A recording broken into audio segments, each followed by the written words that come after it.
everybody. Thank you for coming today. Very chilly day it is. But I will become hot by our discussion. Now, shall we start the 11th Kumamoto University Bioethics Roundtable. General theme is philosophy and the practice of bioethics across and between cultures. Today and tomorrow, from morning till evening. So I hope you will enjoy this discussion. The opening session, Professor Shinji Harada, President of Kumamoto University, Japan. Please. Thank you, Dr. Takashi. Good morning, ladies and gentlemen.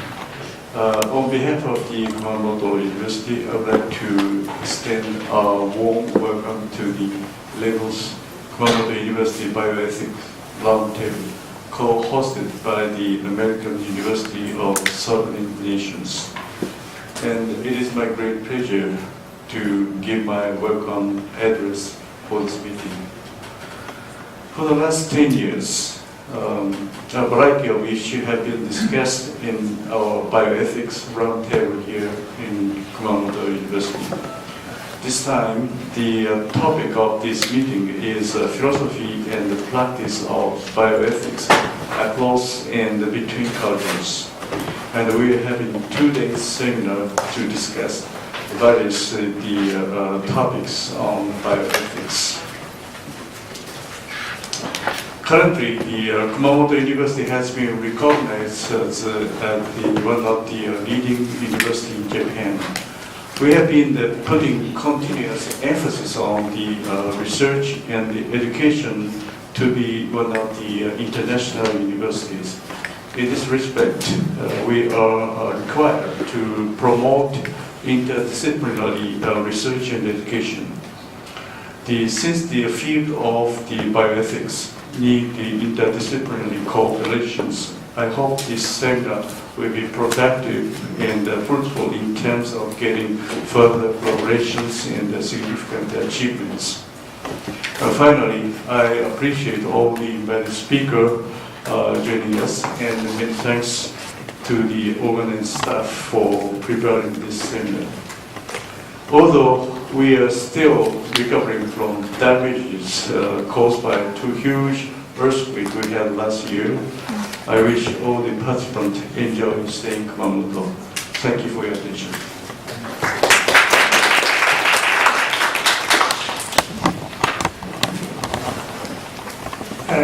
Next, Professor Darren Lester, President of American University of Sovereign Nations. Please. Okay, well, thank you very much, and good morning to Professor Harada and Professor Takahashi.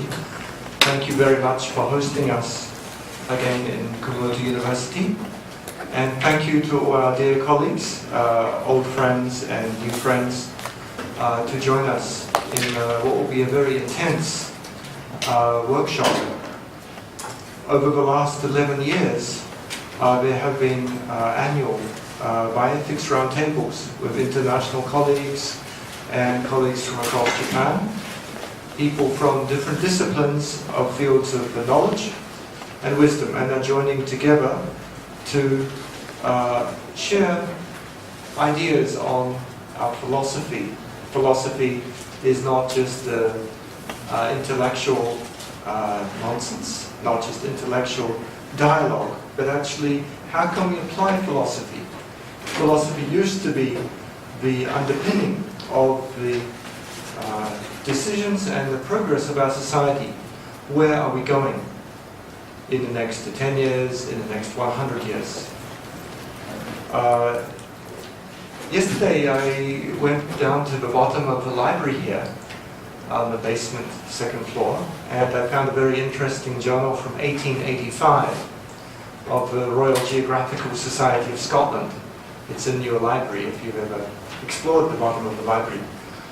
And there was a picture of Africa. I will show a picture later today. Africa in 1885, as it was divided up by the European empires. It's again how we can talk about colonization of the world and colonization of ideas. So for the long traditions of the university to explore thinking about our future, we stand, as we say, on the shoulders of giants in the past, and we're trying to provide some continuity in the heritage of the future. So in that context, bioethics is philosophy and practice is very critical. It unites all the fields of knowledge and wisdom, and we have people from different countries around the world.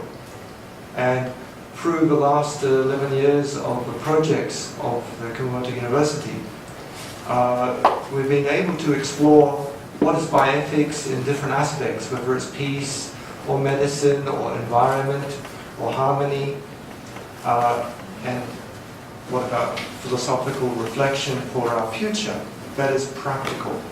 So the theme that Professor Takahashi has chosen of philosophy and applied to practice is trying to bridge these two areas. And I think it's very critical that we make our philosophy practical, and that universities are a practical space for our local community and our global community. So in fact, we have people from around the globe here, all are facing some similar challenges of how to link research and policy together. How can we develop informed choices for people? One of the words I learned from Professor Takahashi, one of my teachers, is self-determination. I think this is very important for both individuals and communities. And unless we have forums like this, we will not be self-determining. We will be shaped by those from other parts of the world, other ideas, maybe simply making money for the short term, balancing a budget for this year, not thinking about the future of where we want our humanity and the living world to go. So that's the bioethics that is very critical for us to think and reflect on. So the proceedings of the conference from everyone's papers will be put together as a book, and we have a very tight program, as you have seen. I think from 9 to 7 both days, with half an hour for lunch. It's a fairly intense roundtable. So please enjoy that workshop atmosphere.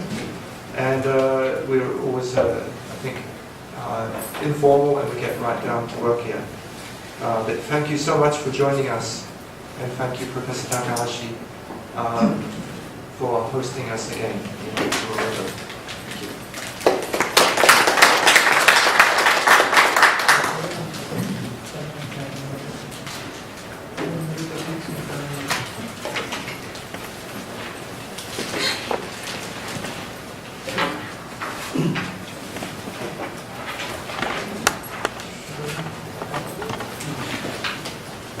I'm very glad to be here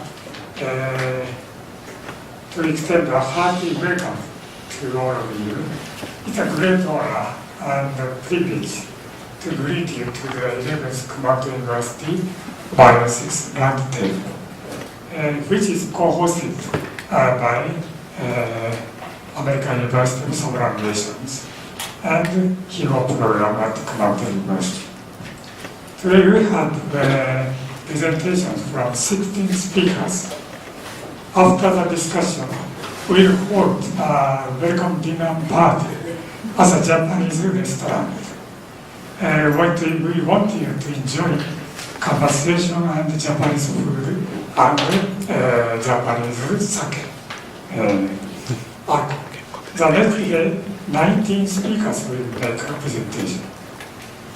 Through these 2 days, we argue about philosophy and practice of bioethics across and between cultures, including, for example, interdisciplinary bioethics, traditional and hot issues of bioethics, bioethics from Asian and African traditions, environmental ethics, and disaster ethics. You have many people participating from 12 different countries, including Japan. I hope that we learn a lot by listening to the opinions of others and by a lively exchange of ideas, and that this roundtable is a worthwhile experience for all concerned. And especially I hope we discuss the past and the future of our bioethics. The future extends to the values said not only 10 years but 20 years, but also to 100 years or 200 years. So, at a very large extent, in a large scale, we want to discuss bioethics. So, as you know, last year Kumamoto Prefecture was attacked by big earthquakes and received serious damage, but now recovered. Our land, Kumamoto Prefecture, is, like many places in Japan, famous for its rich and beautiful culture and landscapes, and attracted many visitors from all over the world. In this sense, Japan is a typical country that shows clearly the two different aspects of nature, namely blessing and misfortune of nature. I wish to all the participants a happy and meaningful stay in this beautiful and recovering city, Kumamoto. Again, welcome and thank you.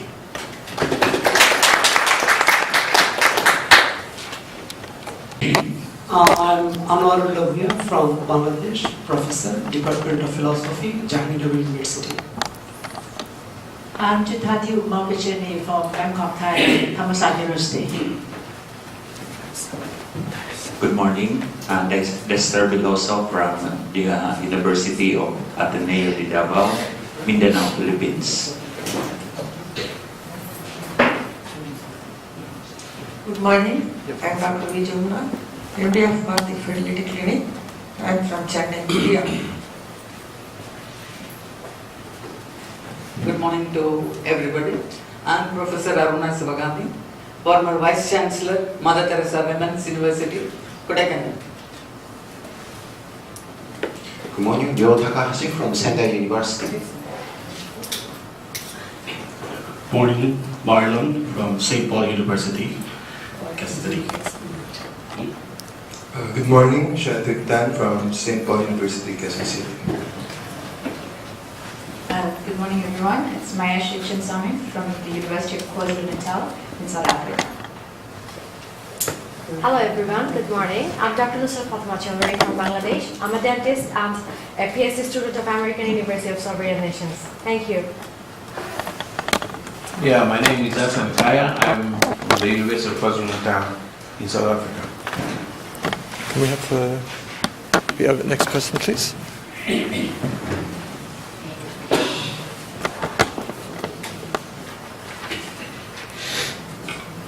Please, you can start from this side, it's fine. Yeah, but next, everybody to introduce, please, just in the room. Yeah. Please introduce yourself. Thank you. Good morning. I am a daughter of Mr. Takahashi. I will join today. Thank you very much. Good morning. Nice to meet you. My name is Yaeko Yamanashi. I'm glad to see you. Morning everyone. My name is Yasuto Karuka. belong to Department of Bioethics at Faculty of Medicine, Kumamoto University. Good morning. My name is Taketoshi Okita and I belong to Tohoku University. Thank you.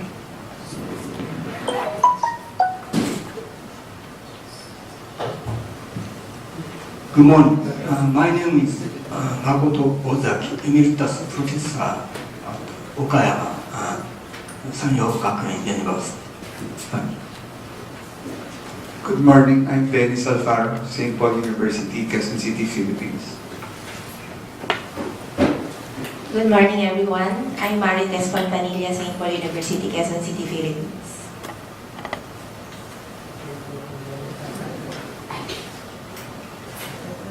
Good morning. My name is Keiichiro Komatsu, as principal of Komatsu Research and Advisory, that is based in London.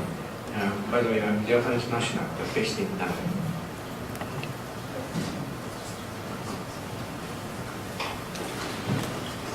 Good morning, everyone. My name is Motion. I come from Kumamoto University, and now I'm a PhD program student. Thank you. Good morning. I'm Professor Ronel de la Cruz from St. Paul University, Philippines.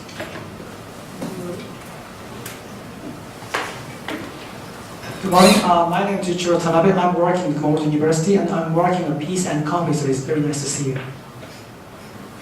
And you? Hello, I'm Hazuki Sasaki. I'm an assistant professor of the Hugo program from Kumamoto University. Thank you. Okay, so I'd like to talk about we can and must rebuild the bridges of interdisciplinary bioethics. My name is Daryl Mason from the, I grew up in Aotearoa, New Zealand, and I spent more than half my life in Japan. And it's a great pleasure to see some dear old friends here from different parts of the world, from Asia and Africa and Japan. New technology has been a catalyst for re-examination of medical ethics and social ethics and international dialogue on ethical principles. We have medical ethics, dental ethics, environmental ethics, public health ethics, applied ethics, ethics of biotechnology. Some of this comes from an editorial I wrote in the American Journal of Bioethics in the September 2017 issue. We can and must rebuild the bridges of interdisciplinary bioethics. Bioethics is holistic.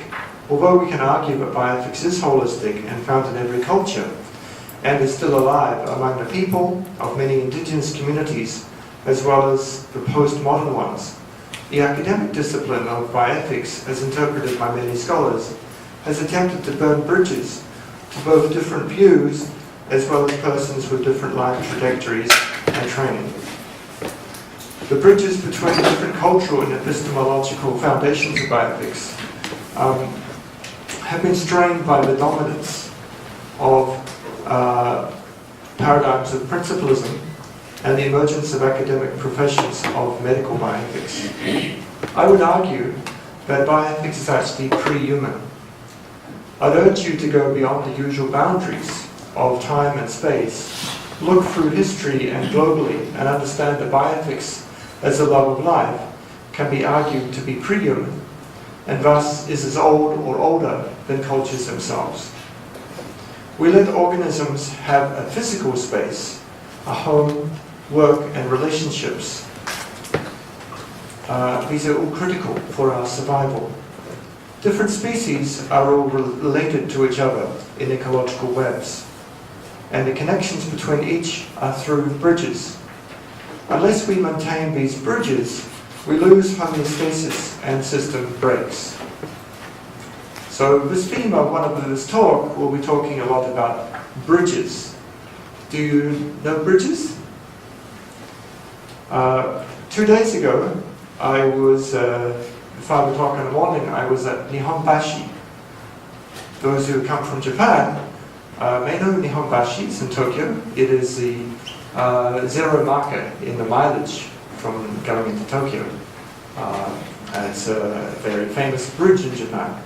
There are other bridges, but we're talking about bridges between many things. For example, bridges between Western and traditional medicine. Traditional medicine is used by a majority of persons. It's often cheaper than Western medicine. It may be associated with holistic approaches to health, social, spiritual, and physical, and may include exercise and prayer.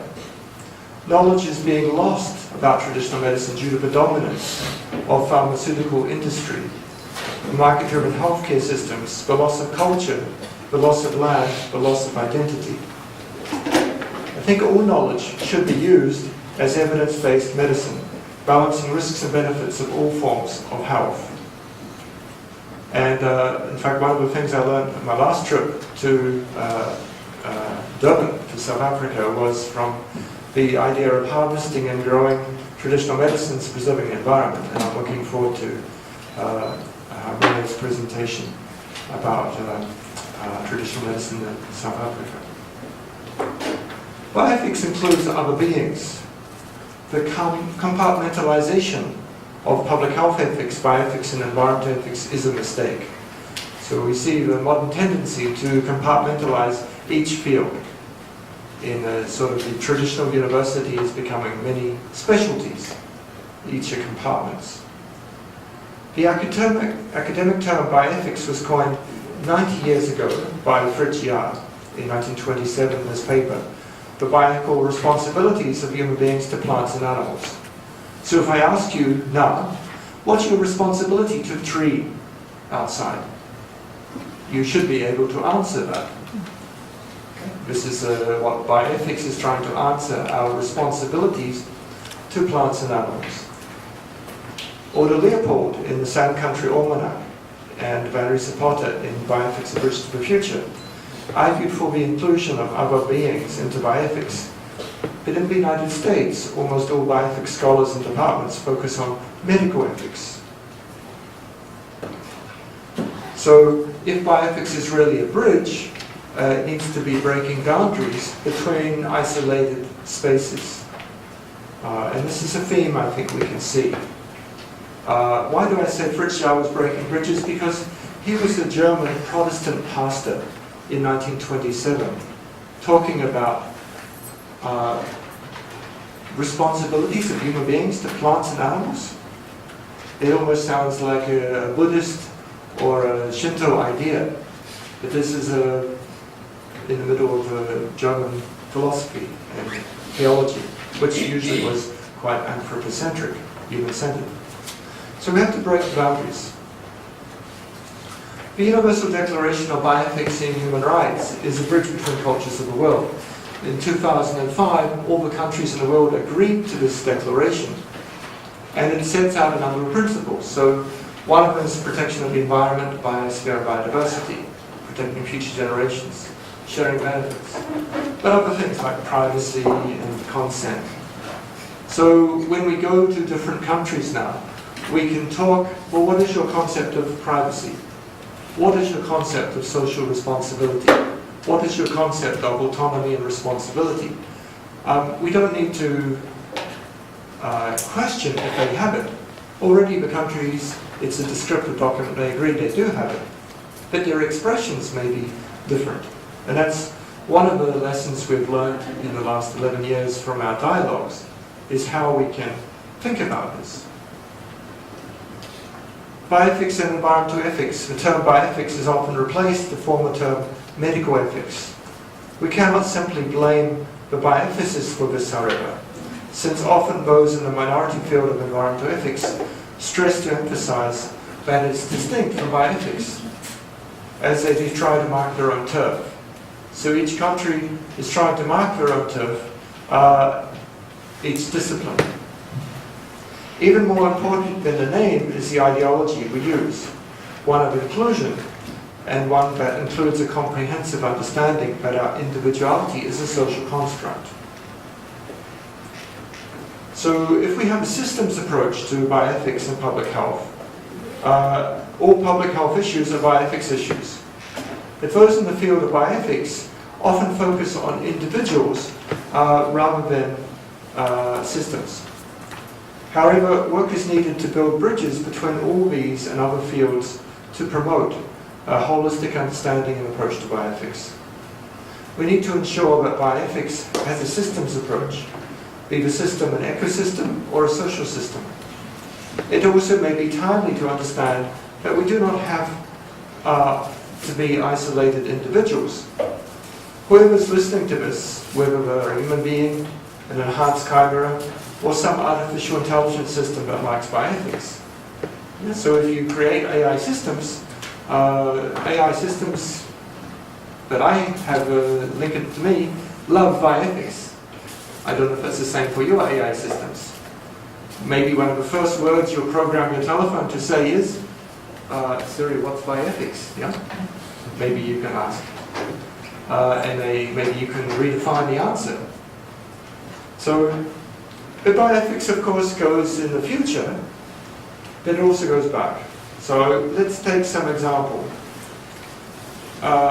What is bioethics?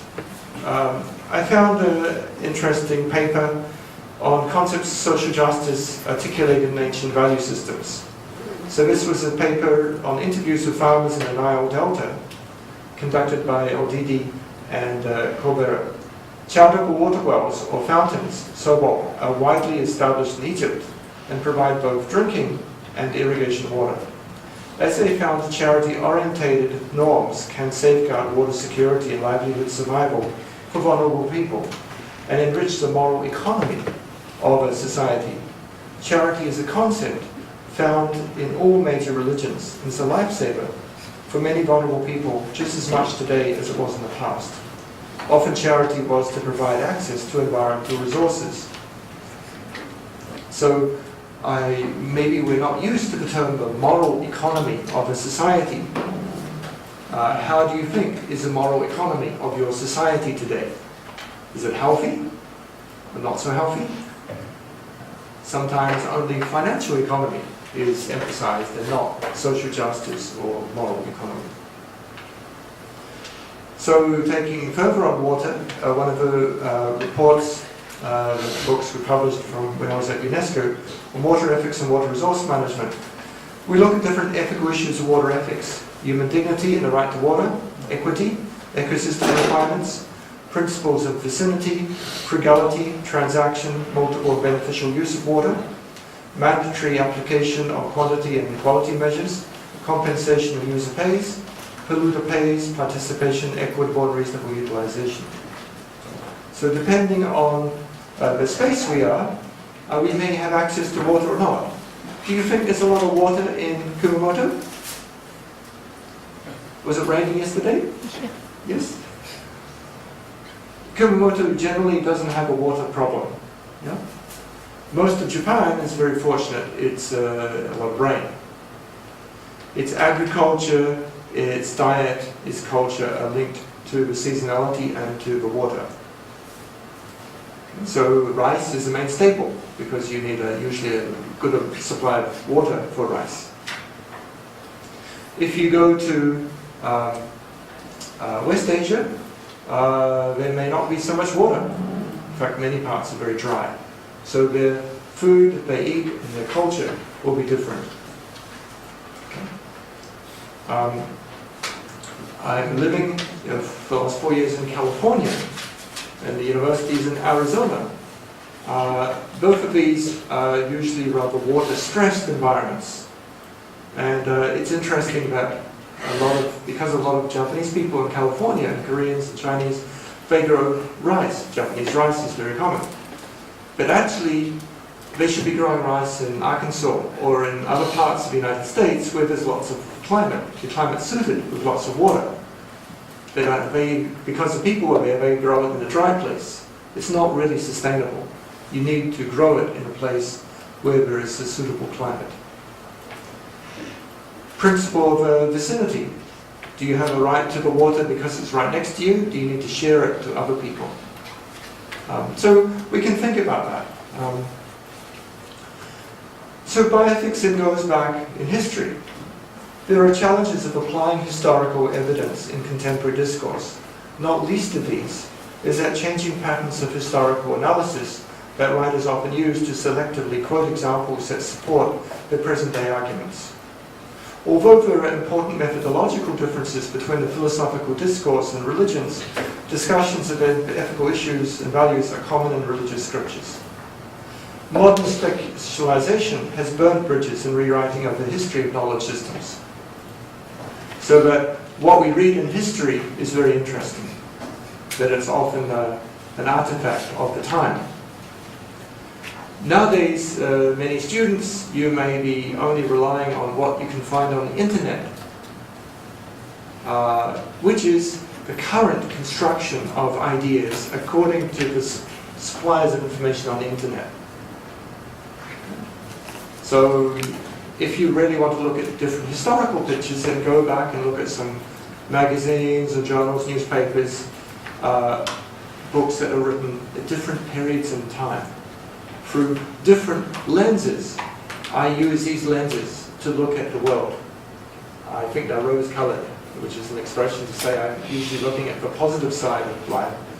But different history has different lenses, and these are important.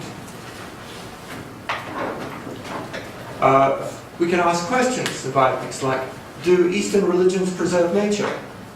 We could think that Shinto animistic beliefs would have led to human choices to favor the preservation of nature. However, the history of Japan reveals forests were converted to agricultural fields, and more recently to industrial estates and roads, in a manner similar to land development in Europe. There was no greater general preservation of nature despite ecocentric belief systems. The limits to environmental pollution imposed by policymakers in the 1960s onwards were put in place because of anthropocentric health concerns, such as the Kumamoto disease, which is in Kumamoto Prefecture. For those of you who are from abroad, Kumamoto University, in fact, was the researchers there were the ones who exposed Kumamoto disease. But the reason that the government introduced laws to preserve and protect the environment were really anthropocentric, human health concerns of this horrible disease for people, that it was affecting, of course, the whole ecosystem. So despite the beauty of Japanese shrines and temples and forests, which a lot are still preserved, one of the reasons many are preserved is because they're on hills and mountains. That the flat land is largely converted to industrial estates or rice fields. And so, despite what you could imagine, maybe it was a romantic vision. In South Asia, going to some of you are from South Asia, we can see the presence of sacred groves of biodiversity inspired by Hindu belief systems. These are an example of environmental preservation for ecological and spiritual reasons. So that even people would rather die than take the sacred grove, the resources. So I think an old saying that my friends Aruna and Professor Panaselvan often talked about, I think a mango tree is equal to 10 people. In fact, the person who taught that to me first was a person who I dedicate this lecture to, Professor J.F. Wazaria. And the last time I saw him was sitting with Professor Takahashi 1 year ago. Okay. So he taught me many things, and he introduced me to many dear friends. And he came to the Roundtable very often, so we were really missing him. But he was Christian, but he was celebrating the culture and of all the knowledge systems of India, and in fact around the world. So sacred groves, a very interesting example where, in this case, a biocentric or ecocentric perspective could preserve. Bridges between subjects were not always attempted for good social reasons. And I give you an image of a tree, the tree of eugenics. Eugenics is the self-direction of human evolution. So this is from Harry Langen, Director of Eugenics Record Office in 1931. For those of you who do genetics, like I did, the Eugenics Record Office after World War II changed its name to Cold Spring Harbor Laboratory. And Cold Spring Harbor Laboratory is a very famous institute, but the building is the same. It was before the war called the Eugenics Record Office. So eugenics draws its materials from many sources and organizes them into a harmonious entity. Nowadays I'm changing the eugenics to bioethics. Bioethics actually has all these fields. And bioethics criticizes eugenics and its abuses. But we can see people have tried to bridge in the past, but not always successfully. In Asian bioethics, there's been a dialogue for decades on whether the principalism of American textbooks is applicable to other societies, which may place more value on harmony, love, or relationships, or virtues. However, we can see debates over principalism, virtue ethics, environmental virtue ethics, relational ethics, feminist approaches, and so on, in public health ethics, environmental ethics, and bioethics. In applied ethics, there are a variety of principles that we can use, and we can see applied to different fields of inquiry. Balancing benefit versus harm, balancing self versus others, love versus law, and so on. Depends on another type of bridge. One of our colleagues who also has been here during the last 11 years, sometimes, Justice Wright, was instrumental in another publication we did from UNESCO on universalism and environmental values. So if we looked at international environmental treaties, which are adopted by all the countries, how do we see in the law the ethical principles? And we can see human rights, equity, common but differentiated responsibilities and capabilities, vulnerability, precaution, sustainable development, participation, peace, respect for nature, shared responsibility, and the value of biodiversity for its own sake. These are all examples of other models and principles that we can see. So in our debates on bioethics, there are many principles we can use, not just the principles from one but to others.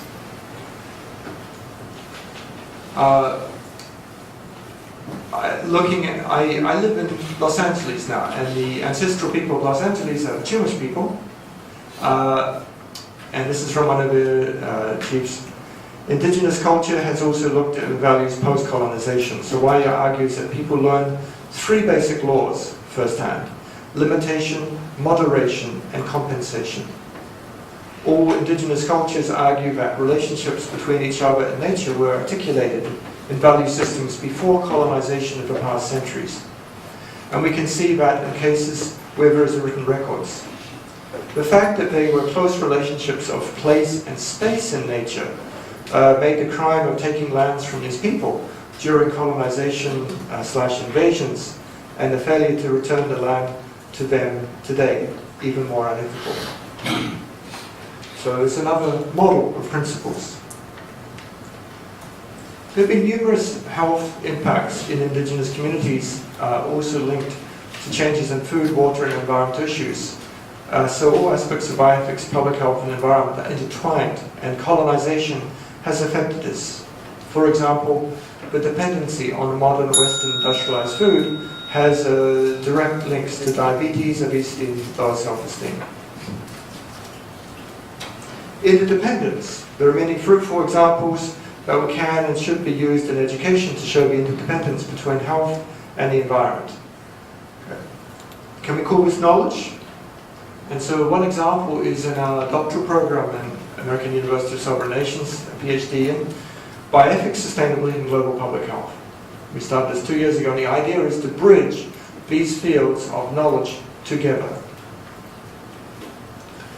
In conclusion, I can say there's much to do in bioethics and public health, and bridge building through time, space and culture and discipline is essential to ensure we have solid research policy linkages to build our bridges to the future. This dialogue reaffirms my belief that we do not have any better term than bioethics is because the love of life, it encompasses all these fields. though most will probably continue to demarcate even more specialized fields. Whether bioethicists will rise to the calling to be across all disciplines and specialties is another issue, however. So how do we perform bridges between research and policy, between this knowledge production, between government, academics and civil society? You are, probably most of you are academics, some may work with government occasionally, and some are all members of a community and civil society with NGOs. We have to work for knowledge together. We have to create a policy nexus between researchers, policymakers and civil society to study what is, promoting empirical research, anticipating what could be, promoting philosophical reflection and future-oriented studies, determining what should be, developing and promoting international standards, and discussing what we think, creating a policy nexus and implementation with all stakeholders in order to implement recommendations and policies into effective action. And that's the goal of these roundtables, is how we can describe and then suggest our future, building bridges. So if you're interested, you can have a copy of this PowerPoint. We've tried to establish in AUSN many programs, international cooperation. I do show this slide, and I'm very pleased that one of the gentlemen from Tanzania is here. These are 3 Tanzanians. He works in South Africa, Professor Kaya. He's from Tanzania. This is his home. This is John Kabudi, who's the Minister of Justice in Tanzania. Jas de Bry was born in Tanzania, but is British. And maybe I'm honorary Tanzanian. Okay, I'm happy in every country of the world. So how do we create a global hub for education? And I think that's really what we have to do. Thank you very much for coming to the roundtable, and we're going to share in much discussion. Now, in the format for these sessions, for this session, I think we have allocated discussant to lead the discussion and make some critical comments and suggestions, so we can join everyone. And I'm honored that Professor Takahashi is my discussant. Thank you. Thank you, Dr. Messler, for a very intriguing discussion. And as a discussant, I ask some questions first to you. The first one is about the bridge between traditional and modern ethics, traditional knowledge and modern bioethics. Traditional knowledge is very often closely related to religion. But according to the mainstream of bioethics, religious beliefs are omitted by the consideration of bioethics.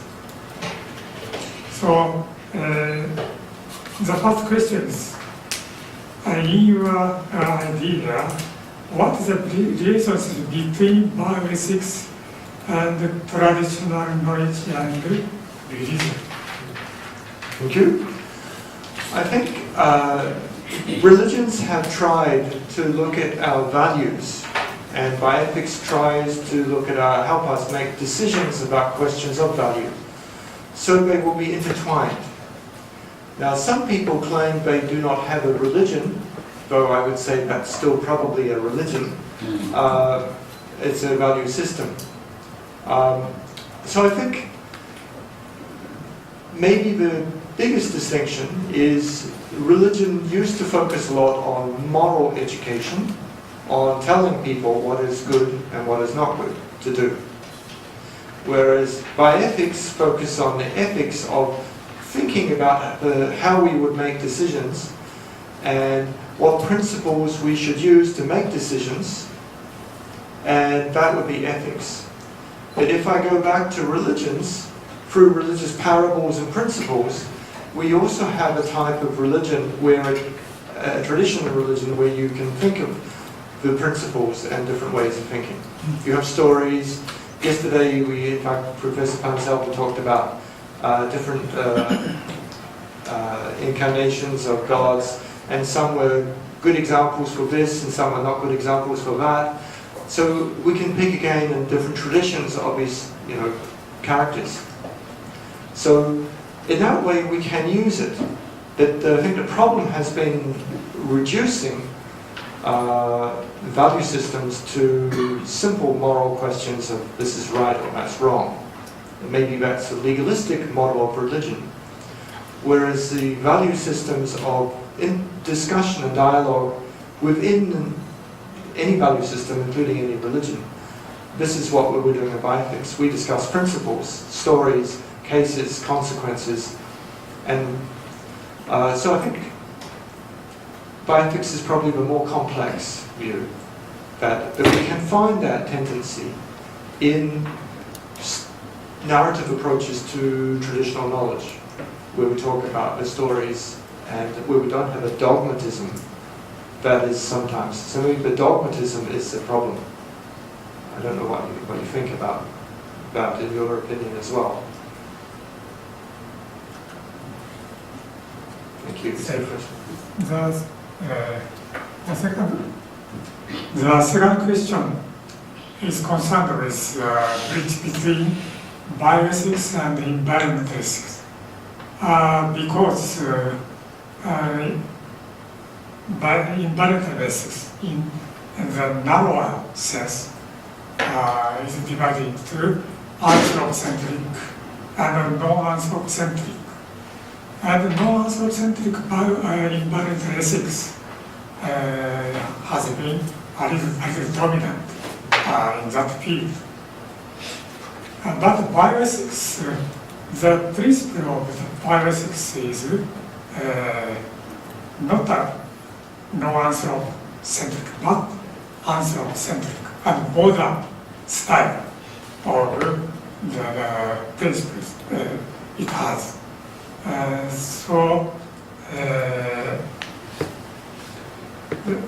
What is how can it be done to bridge between them? Because principles may be totally different.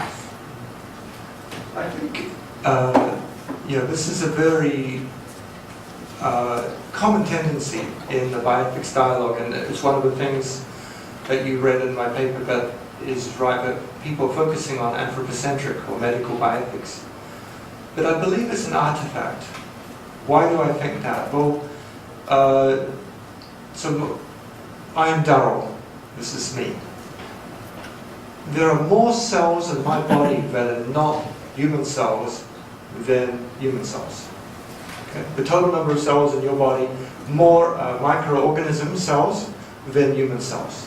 We have more than 1,000 species living in this body called human Daryl. So in fact, an anthropocentric view is reducing just to Homo sapien is incorrect.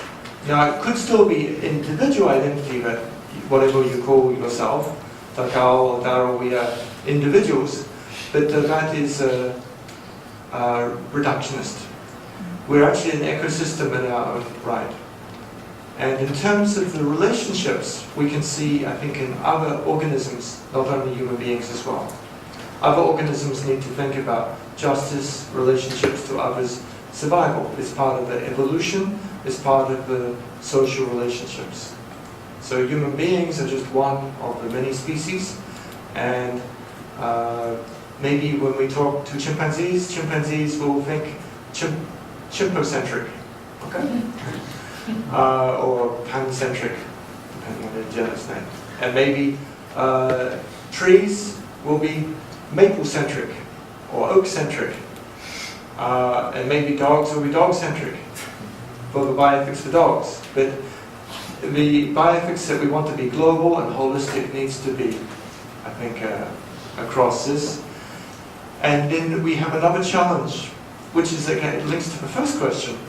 What about the spiritual and cosmological relationship and identity? because that is part of the bioethics as well. So then, if I have a cosmological view of myself, then that's going to be different to a purely physical anthropocentric view. And I think the spiritual aspects, such as we find in the meaning of what's good and evil, karma, heaven and hell, these discussions, these are often spiritual, which is interesting. And I think that's still important for the bioethics, and we have to think about these aspects in terms of our beginning and for our life. What's the meaning of life? So maybe I'm a holistic, I still believe that bioethics is the love of life. We had this discussion for 11 years. My last question is about the core of your idea. It's love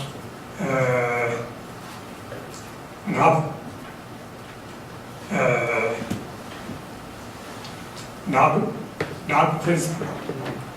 So maybe at the core of your philosophy or ethics of preaching among different bioethical fields are love to life,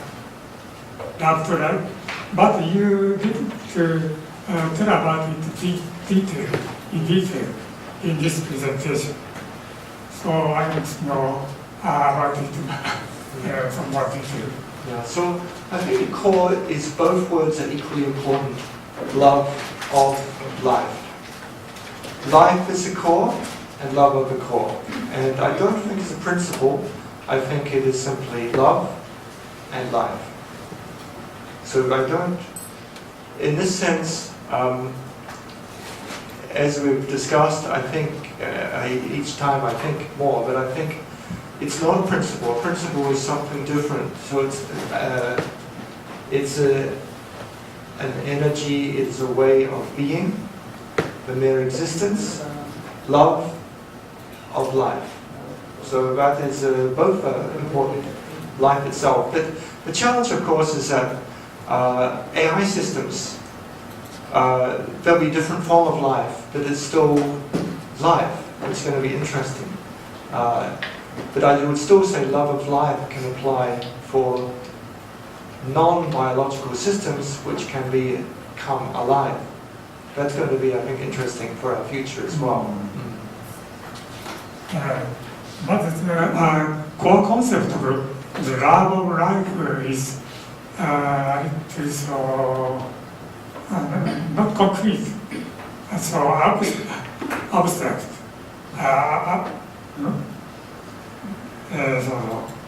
So we have to some discussions to make up for the gap between your core concept and the practice of your bioethics. But on the other hand, love of life is why you came here in the morning to the conference. Love of life is why the sun is now shining, because it loves to shine. Okay? So I think the challenge will be how to articulate it, as you say, how to articulate it into the norms of philosophical discourse. Because I think we can see love of life. The challenge is in the dialogue about it. Thank you. Thank you very much. So maybe all of you are eager to ask questions. So please ask.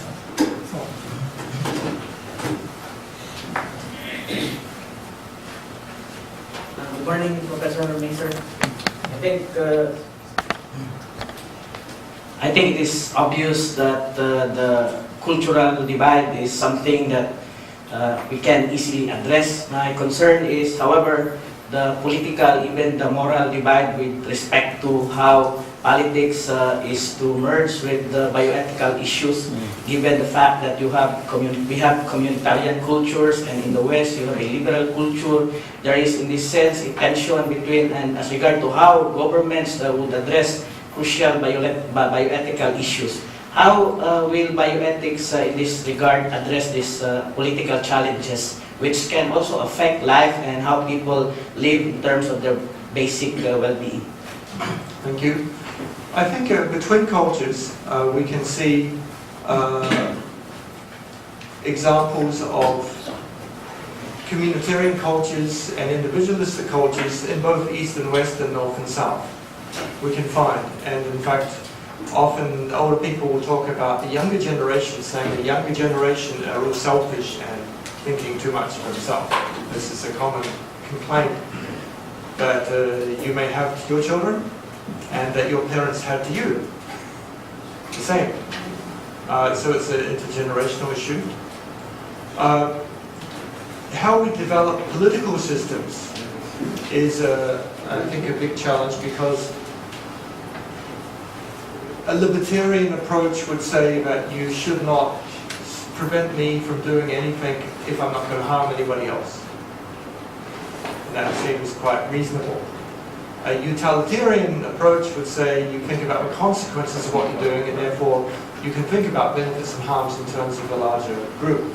But you may not look at the individual harm, but the broader long-term harm.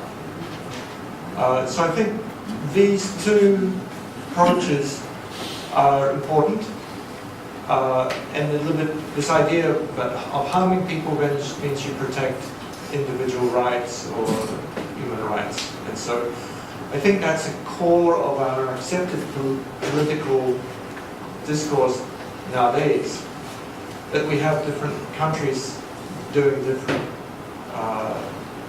things. Some will not support the rights of women as much as others. Some will not support the rights of animals as much as others. And some will put the emphasis on law, and some will put the emphasis on love. And I think we have cycles over time of doing this.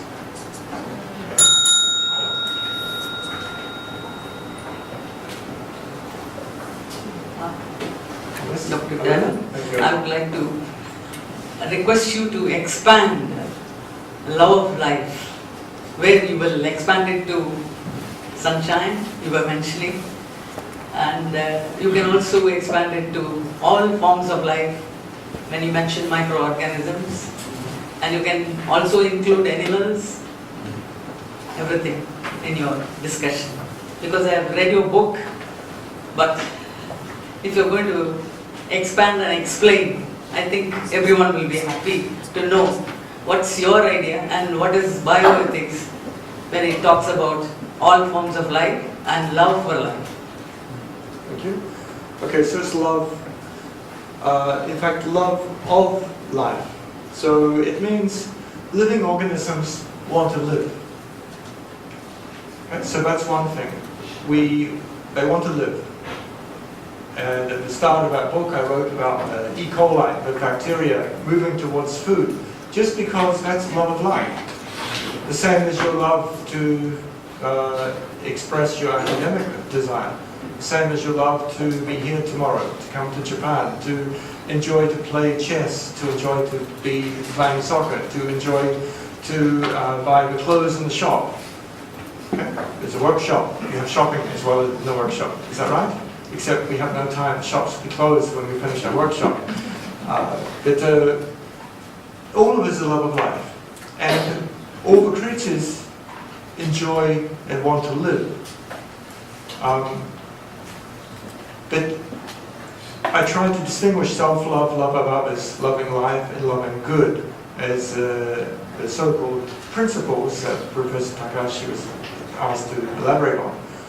Now these are ways we could express the principles, but then the essence of love of life is that life loves to live,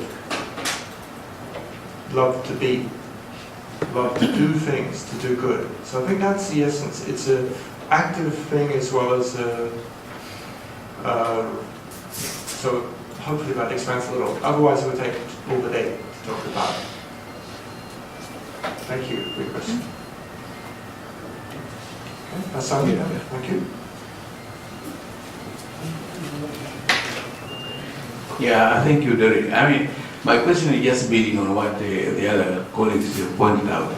I think before we started working together, you and us, in South Africa and the other parts, I mean, the idea people have about bioethics, which you call the love for life. I mean, the way bioethics has been exported to developing countries, it was mostly looked as if it's just a medical concept. Whereas now we're trying to see that it goes beyond the question of medicine. It involves other disciplines, other forms of life, as you pointed. And that's why when you look at in the Ubuntu concept, which is an African concept, that responsibility, as you pointed out in your talk, goes beyond human beings. It involves all the other parts of life. And that is one aspect. So the most important thing I think we should look when you look at the question of bioethics, what we call bridging of cultures and disciplines. I think we must also look the political, as he pointed out, the guy from Philippines, the cultural and the social determinants. Because all these things, you should look at the impact on issues of equality, issues of poverty, unemployment, and all these have an impact on public health. So the question of looking also, besides the social, political, and economic determinants, the issue of culture, because we interpret the love for life differently. It's a cultural issue. And that's why we need to also, in a kind of a dialogue, to know what to place the Hindus, Muslims, African cultural traditions, understand the question of love for life. I think I should stop there. Yeah, I don't, so far my journey on the planet, I don't find so much difference between cultures. I find people, when looking at heart to heart as we communicate, we do not have much difference with each other, despite the religious and the cultures and the nationalism that would try to distinguish different nations. But in the academic field, sometimes specialties struggle for power. In fact, it's academic politics that they want to describe a new discipline so they can get a new department and funding from the government in a trendy name called bioethics or research ethics or some new field. And I think that is a challenge. But bioethics is holistic and therefore including everything, all forms of knowledge. So I would include the anthropologists, the sociologists, the politicians, the social scientists, the biochemists, the physicists, the chemists, the mathematicians. These are all doing bioethics to me. Bioethics is all these things. So in all fields of life, and so it's also the monks, the priests, and the shamans, and we're going to have interesting talks in this meeting. And it's the atheists and the pagans and whatever. It's in the military, in the army. Everybody has to think about ethical responsibilities of their action. And the real question is, what's the difference between bioethics and ethics? Is there a difference? And the answer is probably it's very difficult to demarcate the question, because social justice, political ethics, liberty, dignity, religion, these are all part of the value system which determines ourselves. And the question that I might have for Professor Takahashi, if I may, is what is the difference between bioethics and ethics? Because ethics is about my decisions, and bioethics is about my decisions too, because I'm a biological organism. And my relationships to other people, this is bioethics, but it's also ethics. And so for a school teacher, we're teaching the school, how do we teach? We teach children to be ethical. Is that ethics? But it's also bioethics.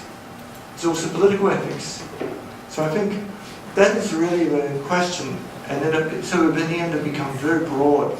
I don't know if you could respond to that. I think. Thank you. That would be my response.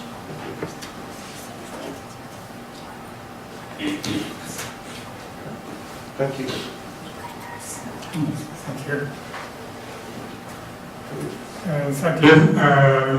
Thank you, Professor method.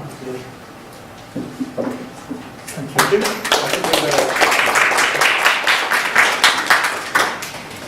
Because of time, I think we need to move on. Thank you.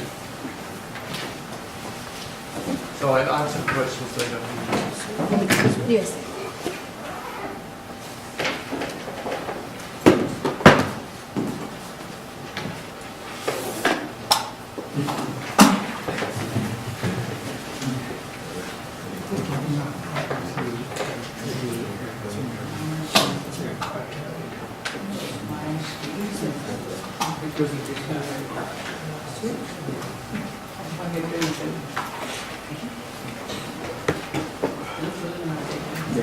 Okay, so thank you very much, and sorry we need to move on, so I will answer your question. We have discussion later.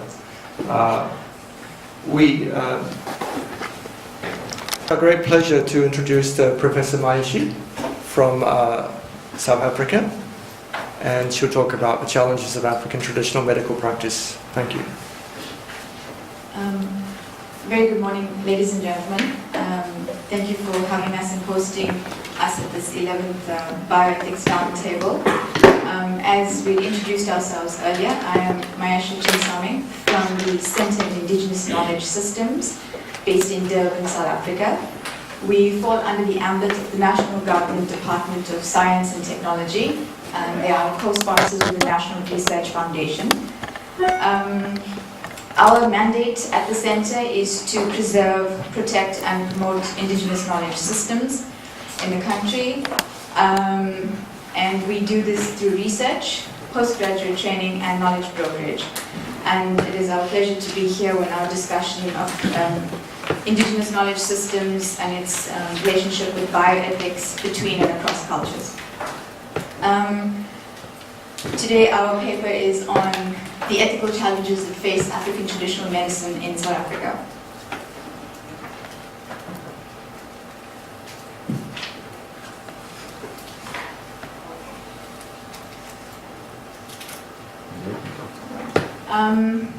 Traditional medicine, I think the world over, has gone through a long history, and it's also faced a lot of challenges in terms of its recognition, its acceptance, its governance.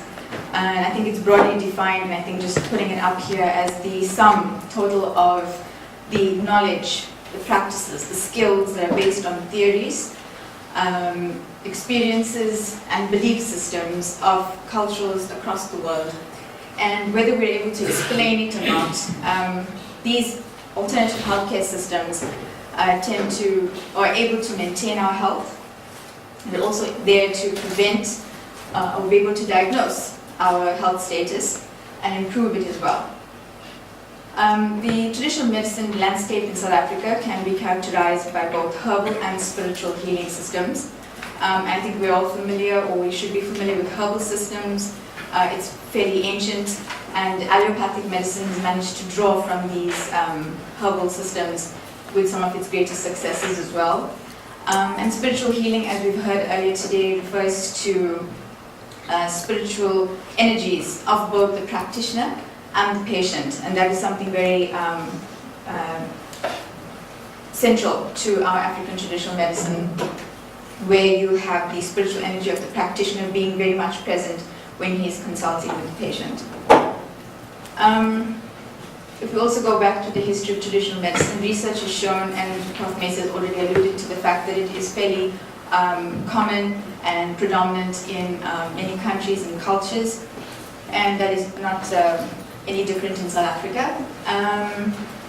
And we find that if we consult or we talk to practitioners and patients as well, or the public, they indicate that this is normally their first choice of a healing or healthcare system. And Prof has also mentioned that it's because it's accessible and affordable. But I think the reason that most of our colleagues have indicated is because it is culturally acceptable.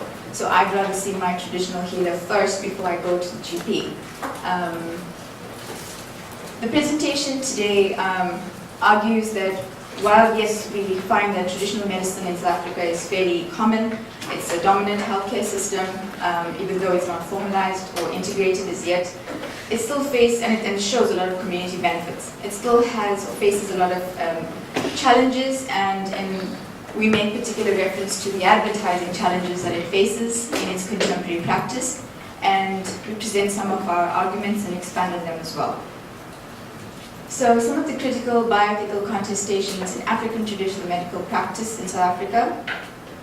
In our first argument, we show that as anywhere else in the world, with increasing population, there is an increasing demand for healthcare services and products.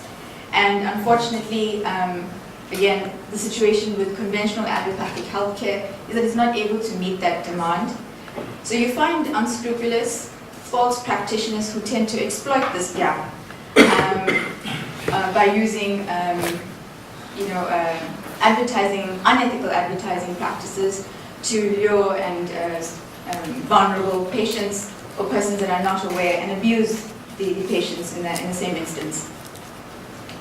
In our second argument, we find that it was previously believed or considered that because advertising is a concept, it may be a new thing. But by discussing with health practitioners and patients, we find that within these communities in South Africa, advertising is not a new concept, and they still use this rather common way of advertising, which was word of mouth, between themselves, between cultures, and by patients. So you'll get the professionals someone might be a diviner, someone might be a herbalist, and they're able to refer you to another practitioner from another community, from another ethnic group, and you find that sort of cross-referral between cultural groups. And however, we found that because of increased competition, sometimes some of the local health practitioners and or non-local practitioners are using alternative advertising practices just to attract patients to them and to their services as well. In our third argument, we show that the trajectory or the history of traditional medicine in terms of its challenges is more sort of focused on its acceptance, its recognition, its governance. But very little attention has been paid to the unethical practices in terms of advertising in the country. And advertising is very critical. I mean, anyone can tell you that from any sphere of business, whether you're an academic institution, you're a businessman. But we're finding that the unethical practices and its consequences overshadow the merits that an advertising can bring. And because we are so committed in our work with the health practitioners in terms of protecting and preserving indigenous knowledge systems in the country, we find that this is quite a big challenge affecting them and their practice and the healthcare services that they provide in the country. In our fourth argument, we've got a lot of sub-themes here. We find that these false or unethical, false practitioners who practice, or the unethical practices themselves, are more or less common in the urban space compared to the rural space. And in our first thought, in our observation and feedback, we found that it was mainly because these false practitioners are not necessarily related or affiliated to any cultural community in the country. And therefore they're free to make some sort of false claim. There is no traditional authority to, come against them in any way. Their community members are not able to say, but we don't believe that is true. I can go into an urban space and say, I can give you 100% success rate with your female health problems. And there's no one there to back me up or to say that, no, this lady is talking nonsense, as Prof. Mason mentioned earlier. So that is, I think, as a regulatory system, and traditional regulatory system is not present in an urban space, so they are able to exploit that situation. In our second and third arguments, I think we make reference to the urban space in terms of societal challenges, where you have consumers on two ends of the spectrum, and then across that spectrum, those that are very under-resourced, find themselves in a desperate situation, facing a number of societal challenges, such as poverty or unemployment, and you find that they may not have access or the resources to have access to conventional medicine, and their services. So they tend to resort to these alternative healthcare professionals who would say, we can help you at half the price or at 50% off. And of course, you end up with sometimes worse off than you started. You also have educated persons, perhaps, who are not under-resourced. They have the resources, they're fairly well-to-do, but they have an affiliation, a strong cultural value system that they still maintain in the urban area. And then they still look for practitioners to assist them with their health status. And again, we said, health is not necessarily because I'm sick or I have the flu. I might be stressed at work. I might be, I might be a politician and I'm about to go in for elections. So my health status would require me going to, consult with my health practitioner. And if someone is punting or advertising that they can, ensure my success in the election, of course I'm going to go there and pay my hundreds and thousands and millions in exchange for this proposed success. I also wanted to allude, I think Prof. Mesa in his opening slide mentioned that technology has been a catalyst, and we find that some of these false practitioners who have engage in unethical practice now use technology to increase their accessibility as well. So if I'm in an urban space, I might have access to the internet, I have my cell phone, I will receive an email, I have access to their websites, I can receive SMSs, WhatsApp messages. So I'm inundated with these advertising tactics and strategies. So at one minute in time, perhaps I will decide, I will go to this practitioner. So that brings me to the issue of regulation in South Africa. We have our Health Professions Council as well as our Allied Health Professions Council, which is meant to regulate healthcare practitioners in the country. However, you'd find quite ironically that African traditional health practitioners, both locally and from outside the country or from the continent, are not regulated under any of these acts that come out from these councils. And therefore, it's a major gap in the country in terms of regulation of traditional medicine and these practitioners. So you'll find, I've highlighted, sorry, but not very clear in the second, there's a page there on advertising under the ethics and codes of conduct for health practitioners. Under the allied health practitioners, we have Chinese medicine that is covered, Ayurvedic medicine that's covered, homeopathy, but not African traditional medicine, despite the fact that we are on the African continent. I just thought maybe perhaps to share some of the examples and the terminology under which you would experience an advertising moral wrong. Misinformation.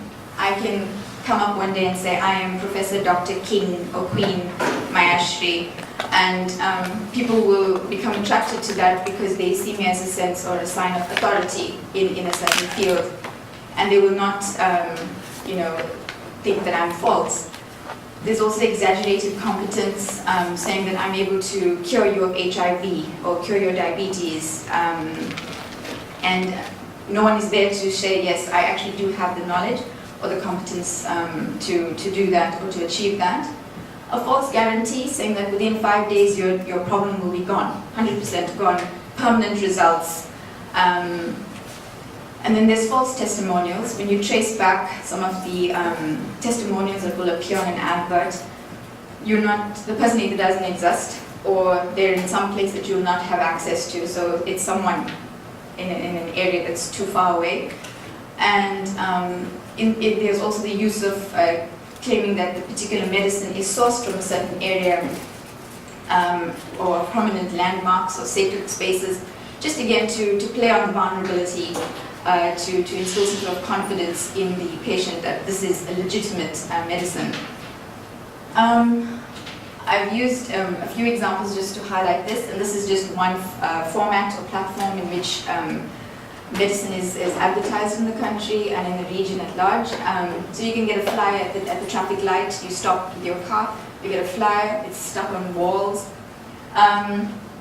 So this is Prof. Hassan, not this Prof. Hassan. Yes, there's again the use of a title He says that he is qualified at the University of Zanzibar. I cannot again, prove that he is from there. Sorry, bro. And then there's a testimonial at the top that reads, "He is highly rated man in the world who has helped many to fulfill their life's purpose and destiny with the help of spiritual powers. And he has the knowledge that he has gained from the University of Zanzibar."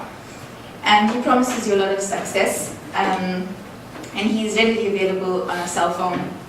And he can, if you even try to phone and then you close the call, you will always get an SMS back saying we are there to help you with any of your problems. We have, as a second example, again, in South Africa, our healthcare practitioners and professionals are divided as diviners, as herbalists, surgeons, birth attendants, and midwives. And the image that they've used on this particular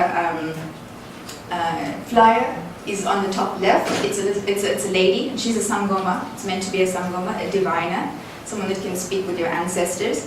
So again, this is now a way to appeal to the local population to show that we are legitimate. They've again used the title of prof and doctor. And you'll also notice on this flyer that they've used a number of languages that are local in South Africa. And that is again to appeal and attract a range of members of the population. And they make claims of an African science. And then the last example I've used here, this is a female specialist. And she's able to assist you within 5 days, period. And again, she's able to appeal to all whites, blacks, coloreds, Indians, across the racial and ethnic groups. And the image that she has here is of a map to show you where she's located. And you'd ask yourself, if she's so widely or so readily available, you can find her so easily, why is she not being taken to task? And I think that I've already alluded to is the fact that there's a lack of regulation in the country in this regard. So, as an example, our National Government of Science and Technology are currently developing a statutory body in the field of African traditional medicine on an accreditation and certification of the health practitioners, or who we call indigenous knowledge holders. And this is a body of themselves, together with other stakeholders, and it's there to regulate themselves and to protect the profession. Because when we engage with the traditional health practitioners, we have them all in the room, and they themselves are first to say that we are aware of those among us who are false, but we do not have law and regulation that is able to help us to protect our profession, because it puts them in a bad light. I mean, they're open about that. We're also recommending that there be promotion of knowledge and awareness amongst the public. And again, in our higher education institutions, we do not have African traditional medicine as part of our curriculum. And I think the introduction of that in whatever format, but throughout medical practice, would at least promote that knowledge and awareness amongst the practitioners, allopathic practitioners, and the patients that they engage with as well. I think we are just repeating a little bit of Prof. Mesa and what Prof. Kaya and I normally talk about, in the sense that if we consider African traditional medicine as from its indigenous knowledge perspective, we would find that it is a holistic knowledge system, and it looks at ethics and moral conduct in its holistic form, from ways of protecting the environment, as well as ways of protecting and your moral obligation to your patient, to the environment from which you source your medicines, and the spiritual energies that you use to guide their medicine. So I think I'll just take us down to the last point, where we say in South Africa we are aiming to protect traditional medicine. But at the same time, we should take cognizance of the fact that we have many healthcare systems operating in the area, simply because of the different cultural groups and ethnic groups that we have. So cultural dialogue will be imperative to provide that cultural understanding of what is morality, what is ethics, what is bioethics, are they different, are they the same among our cultures. And just to give you an idea of what we do. This was recently, I think 2 weeks ago, It's our ongoing interaction with our healthcare practitioners. These are the African health practitioners. Again, in South Africa, we don't just have one African ethnic group. We have a multitude of ethnic groups, so we've brought them down together. And we've taken them through our laboratories just to share with them what it is, what is the process. And they've shared with us some of their ethical concerns, you know, that what is clinical trials, they have a different approach to clinical trials and the testing of their medical products on animals. They're happy to sit with us in our lectures and engage with us. Here are some of them. You'll see that they're male and female, different age groups, and they are accredited amongst themselves and by their communities as well. So I think I will leave it there and hope for you. Thank you. Thank you very much, Maya. So the discussant is Professor Chutatin, okay, and you will lead the discussion. Thank you. Can I have the microphone, please? Nice.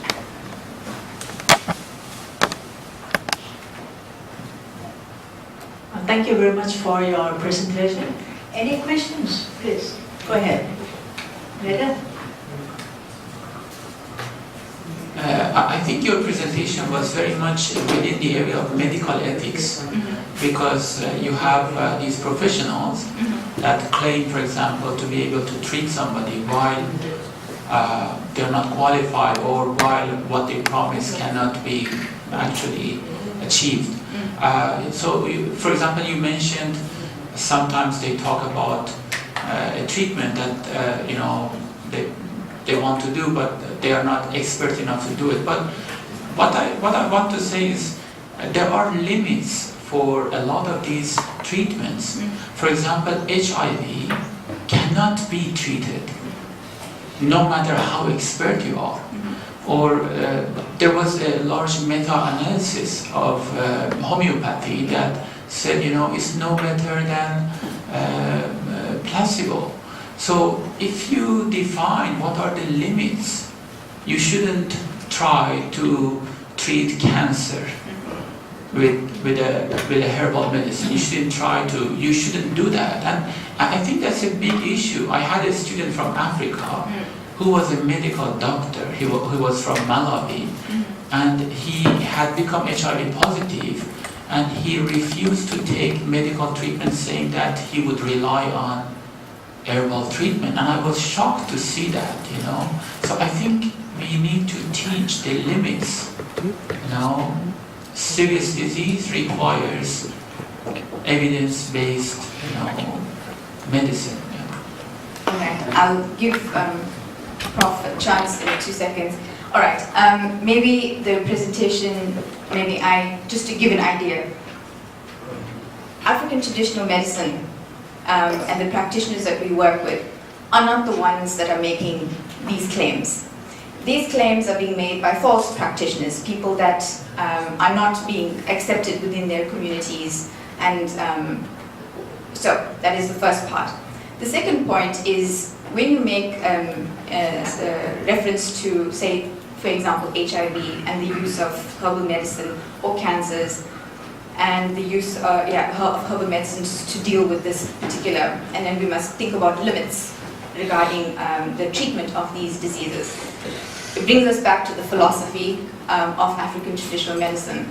And in our discussion and engagement with practitioners, they give us a very different understanding and concept of healing, of medicine, and when you say this is just limited to just medical ethics, we say that it expands to social, other areas of living, whether it be your social interaction, your social construct, the environment.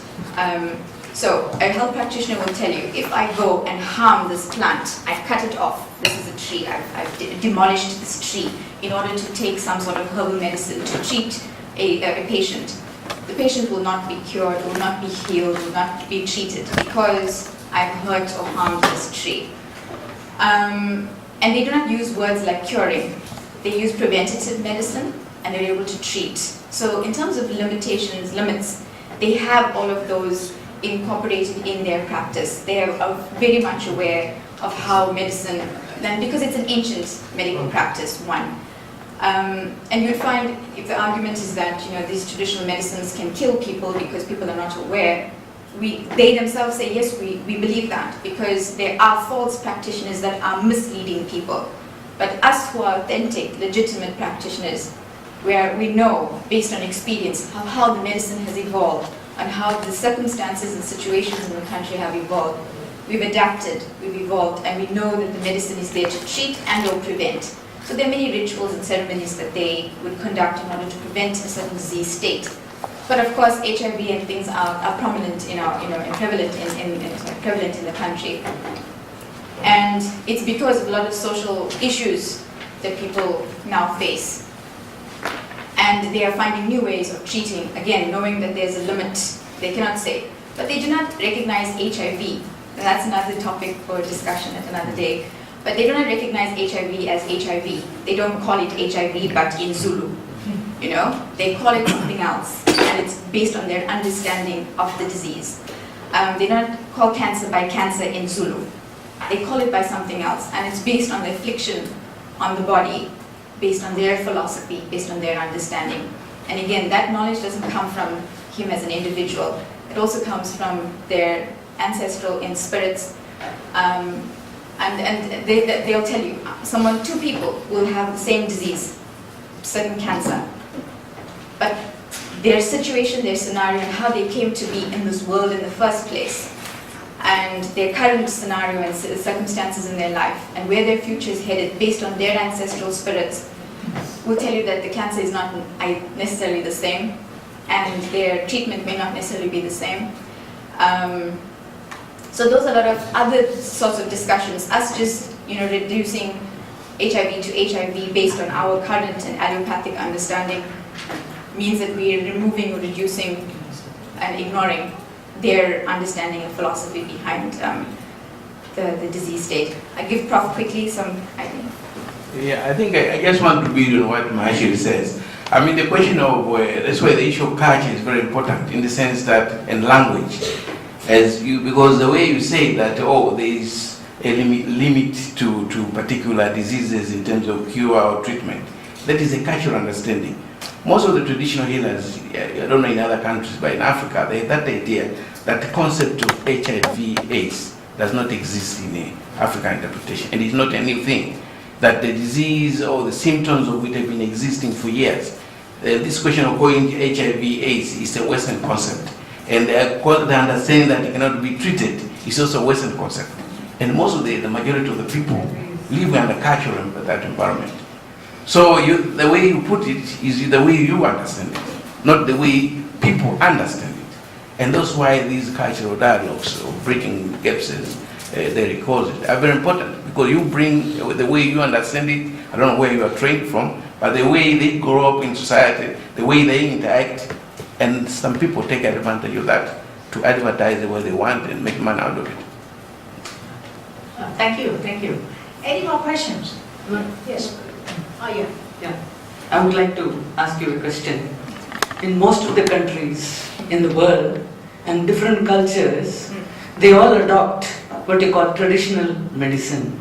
It need not necessarily be what you call cheating the people. But my impression from what you said is, in most of the countries where traditional medicines are being practiced, it is not for just HIV/AIDS or for cancer when it reaches the maximum stage, but when it is only a beginning stage, viral fever and throat infection or heart infection. See, then it's only traditional medicine which cures the people.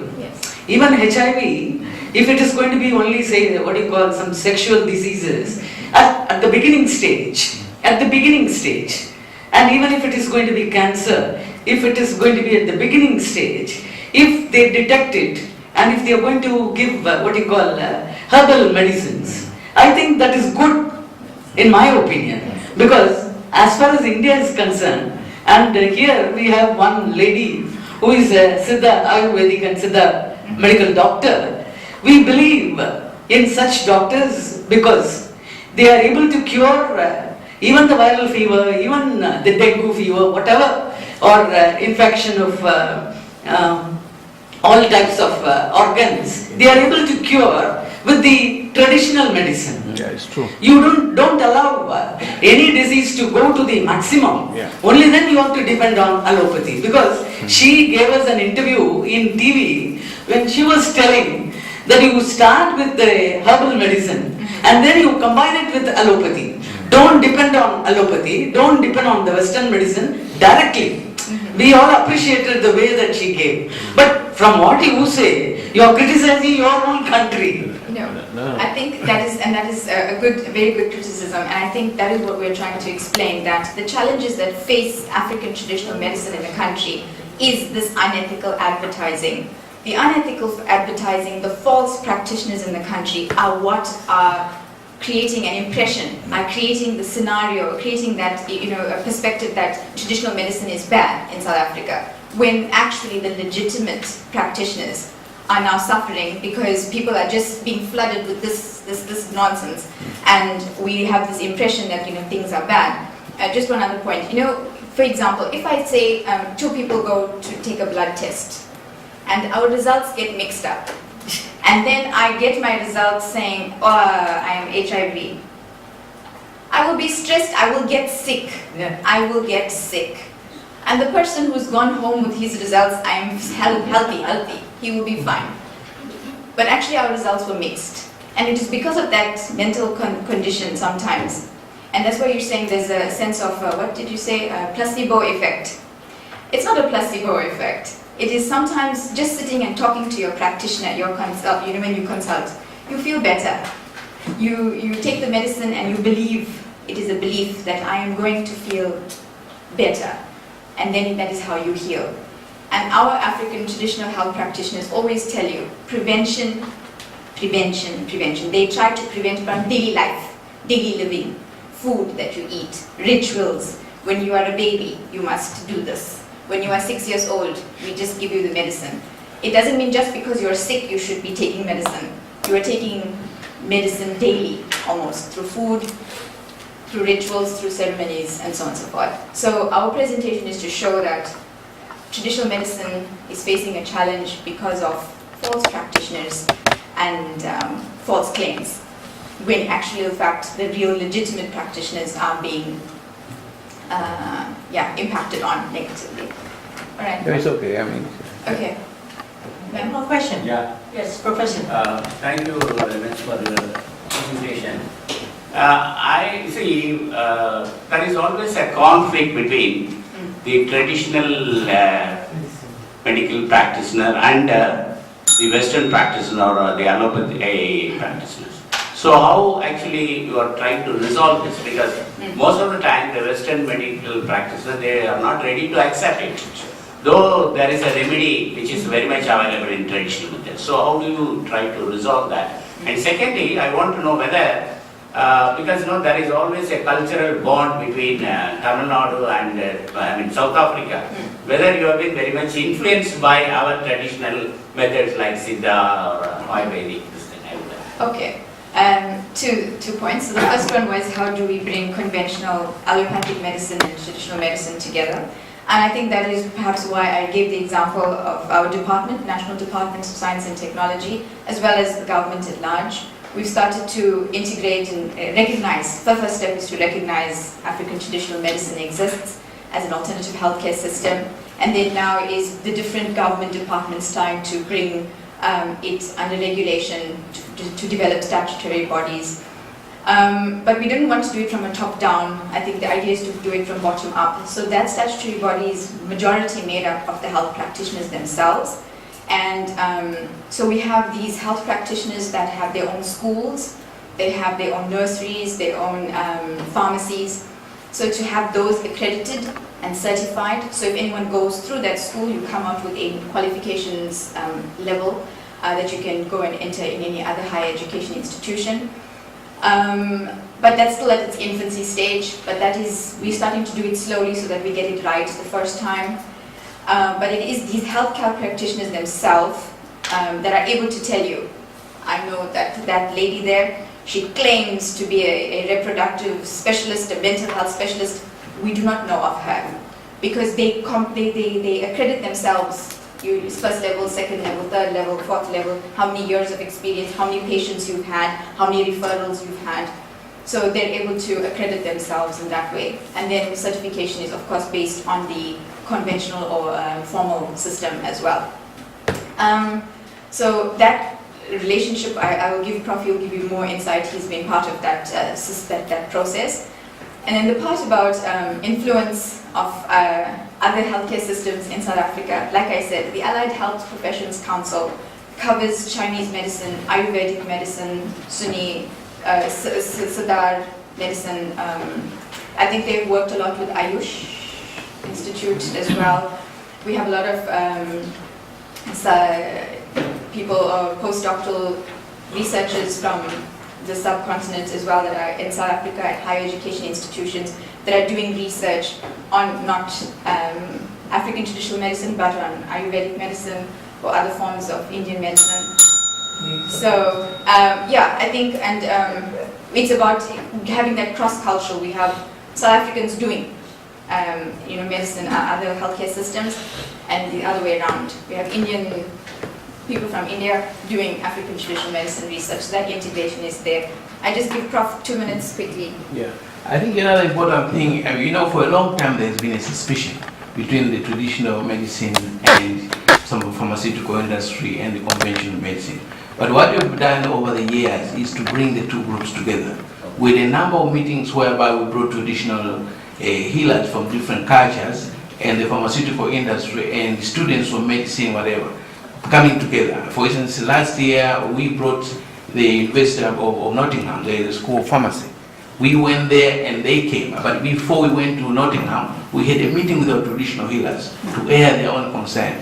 And they met with their own researchers from pharmacy, from the medical school. And when we went to Nottingham, we went there to present their own concern. When School of Pharmacy came, they also met with the traditional healers, they also met with the researchers, and they even went to the school Marshall is talking about where we got the practitioners who have a school teaching traditional herbalism, they've got nurseries, and they've got pharmacy. So we are bringing dialogue. What she showed you, for instance, there was to bring traditional healers to see the laboratories. Most of them had never been in a lab.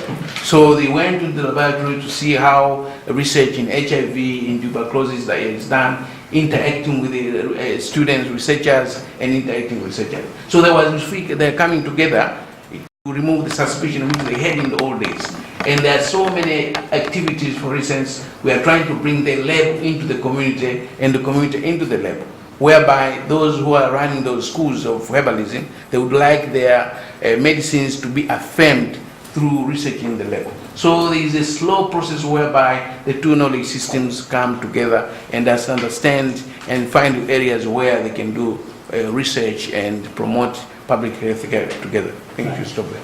Yeah. Thank you very much. Professor Dario? Yes. Thank you. I have a question. Traditional medicine could be very good if we didn't have this globalization. Now, diseases that never existed in Africa now have started to appear there. I remember there was a time, apparently there was no appendicitis. Nobody would have appendicitis in Africa. So many diseases, emerging diseases are now. So there is a limit. And what I said was that this is not my opinion. This is science which studies and approves or disapproves a certain treatment as good enough to be recommended. It's not my opinion. It's not that the culture and I have different opinions. I don't have any opinion here. It's about whether we feel responsible to use scientific evidence to give hope to people, to make claims. And this is a very basic medical ethics question. So I have no opinion on this. It's up to you. And I'm happy I'm not working in this area. Okay. Well, I think it's a matter of opinions and choice for one to choose. Yes. And any more questions? I think it's about time for us to have a break. Thank you very much. So Yeah. I guess every knowledge system and every knowledge paradigm, we have some assumptions. So again, we need to qualify what sort of science we're following. We're following Indian traditional science, or African traditional science, or modern Western science, or social science, or genetic science. That you're talking from the medical science. Yeah. But medical science, well, Indian medicine science, or African medical science, or Amazonian science, Chinese science. So again, the concept of science is so broad, we need to get down to our epistemological foundations, I think. Okay. Yeah, I think the most important thing from our indigenous knowledge perspective is what the professor from India said. I mean, most of our traditional, those who are not exploiting the market because of desperation, have put in emphasis that there are so many diseases which could have been prevented if they were diagnosed from the beginning. And that's why we're also working with them to ensure that if there are any herbs, if there are any spiritual aspect we can be done from the time of conception of a child up to the time, each saying if you follow the whole rite of passage, we're trying to work with them to identify certain preventative measures, including herbal resources which can be used to ensure that certain diseases which appear in the old age, which have gone too far, can be prevented from the time. And that is also one aspect when we went to the School of Nottingham of Pharmacy. People were excited that we need to put emphasis on the question of prevention from an early age, so that diseases don't escalate to the point whereby they become too much, and also there are charlatans, as I should point out, who exploit that to make money out of it. Friends, I welcome you all. The topic of my presentation is eco-consciousness and life situation in understanding cross-cultural bioethics. I would like to dedicate this paper to our great friend, late Professor Azaria, who I would say is the father of bioethics in India. We have been very much influenced by him, and at least for the past 4 or 5 years I had the opportunity of bringing him, accompanying from Chennai to this place. And it is most unfortunate that we missed him this time. So I would like to dedicate this paper in memory of Professor Azaria. Friends, I would like to start my discussion with a beautiful quotation by Daryl Mazer, who very rightly said, I would like to quote him, "Bioethics is a law of life, reflecting the hope that bioethics should value life in a process involving emotions and rationality." This would be the starting point for my discussion on the cross-cultural bioethics in the context of eco-consciousness. How do we define eco-consciousness? Philosophers have been talking about consciousness from different perspectives. But eco-consciousness is something different. And only the bioethicists can define the nature of eco-consciousness. Let me go further on this. But prior to that, I would like to say, for Mazer, the concept of bioethics can be seen in literature, art, music, culture, philosophy, and religion. So Dr. Mazer is of the view that bioethics is reflected in different disciplines, and I would like to see this from my own perspective, that is a philosophical perspective, which I would restrict to Hindu philosophical discourse or Indian philosophical discourse. So what I'm going to do in this short presentation is to analyze the problem of ego-consciousness from Indian philosophical perspective. I would like to take both the ancient as well as the contemporary perspective, some thinkers like Mahatma Gandhi and others, who have stressed the need for ego-consciousness. So, according to Mazer, every culture has developed bioethics, and for him, the sustainable future, we have to promote harmony. And the word harmony, which he has used, has got a lot of implication, because it is the harmonious and the holistic living which is very much emphasized in bioethics perspective. One of the important aspects of bioethics is to develop a transpersonal ethics or transdisciplinary content of knowledge. Because we all the time we are compartmentalizing the disciplines by saying that I belong to philosophy, he belongs to religion, he belongs to anthropology. Such a narrow scope of approaching problems will not help us. So what I would like to suggest is a transdisciplinary or interdisciplinary approach which can give us some proper guidance for understanding bioethics. So in bioethics, understanding cultural diversity and values are most important. That is the reason why I have chosen or I have used the word cross-cultural bioethics. That this is a platform for us to have a cross-cultural understanding. That in culture we share a lot of things in common. So in cross-cultural understanding, the heritage, tradition, values, all these play a significant role. Also in cross-cultural bioethics, different tradition can be compared.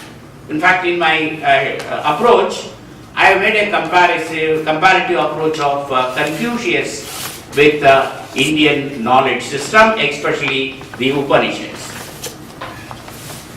Now, let me now go to the exact title, ego-consciousness. What does it mean, or how do we define ego-consciousness? Now, normally philosophers define the word consciousness by saying that it is nothing but awareness. That is, awareness of one's own self and the awareness of others. And here, the Eastern and Western perspective of consciousness, there are a lot of differences, I would say. I would try to approach this problem from the Asian perspective, which I think is a proper perspective, or I would say it has got more advantages than the Western perspective.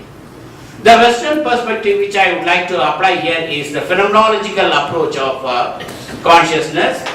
The attempt made by Husserl, for example, who is said to be the important philosopher in the field of phenomenology. He talks about the intentionality of consciousness, and for him the consciousness is very much limited to objects, for example.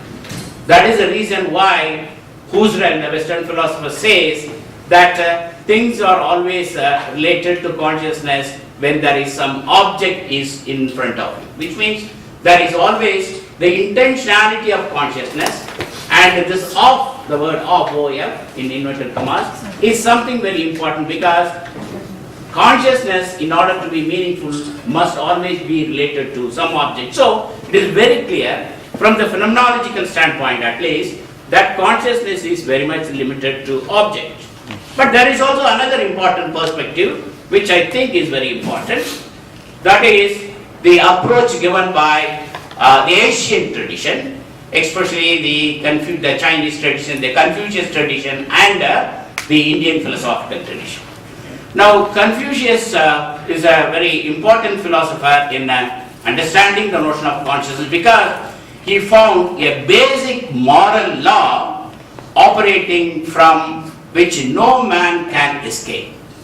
So Confucius, it is interesting to note that Confucius talks about the moral order.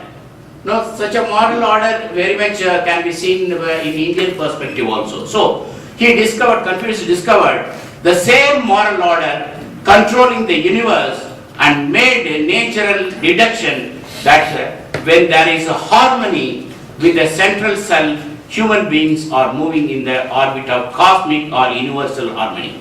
In short, one can say it was Confucius who made it clear to us that there should be universal harmony. So while explaining human nature, for example, Confucius says as follows, I quote him, what is God-given is what we can call human nature. The cultivation of moral law is what we call culture, wherefore the moral man watches dignity over his secret thoughts. I stop here with this quotation, then I'll move forward. Now, this approach we can see in Indian perspective also. Because in India, philosophy is always value-centered. In fact, philosophy is otherwise known as a philosophy of values. It is its central focus is on the values. In fact, one of the greatest philosophers of India, Hiriyana, he says philosophy as understood in India was essentially concerned with the values.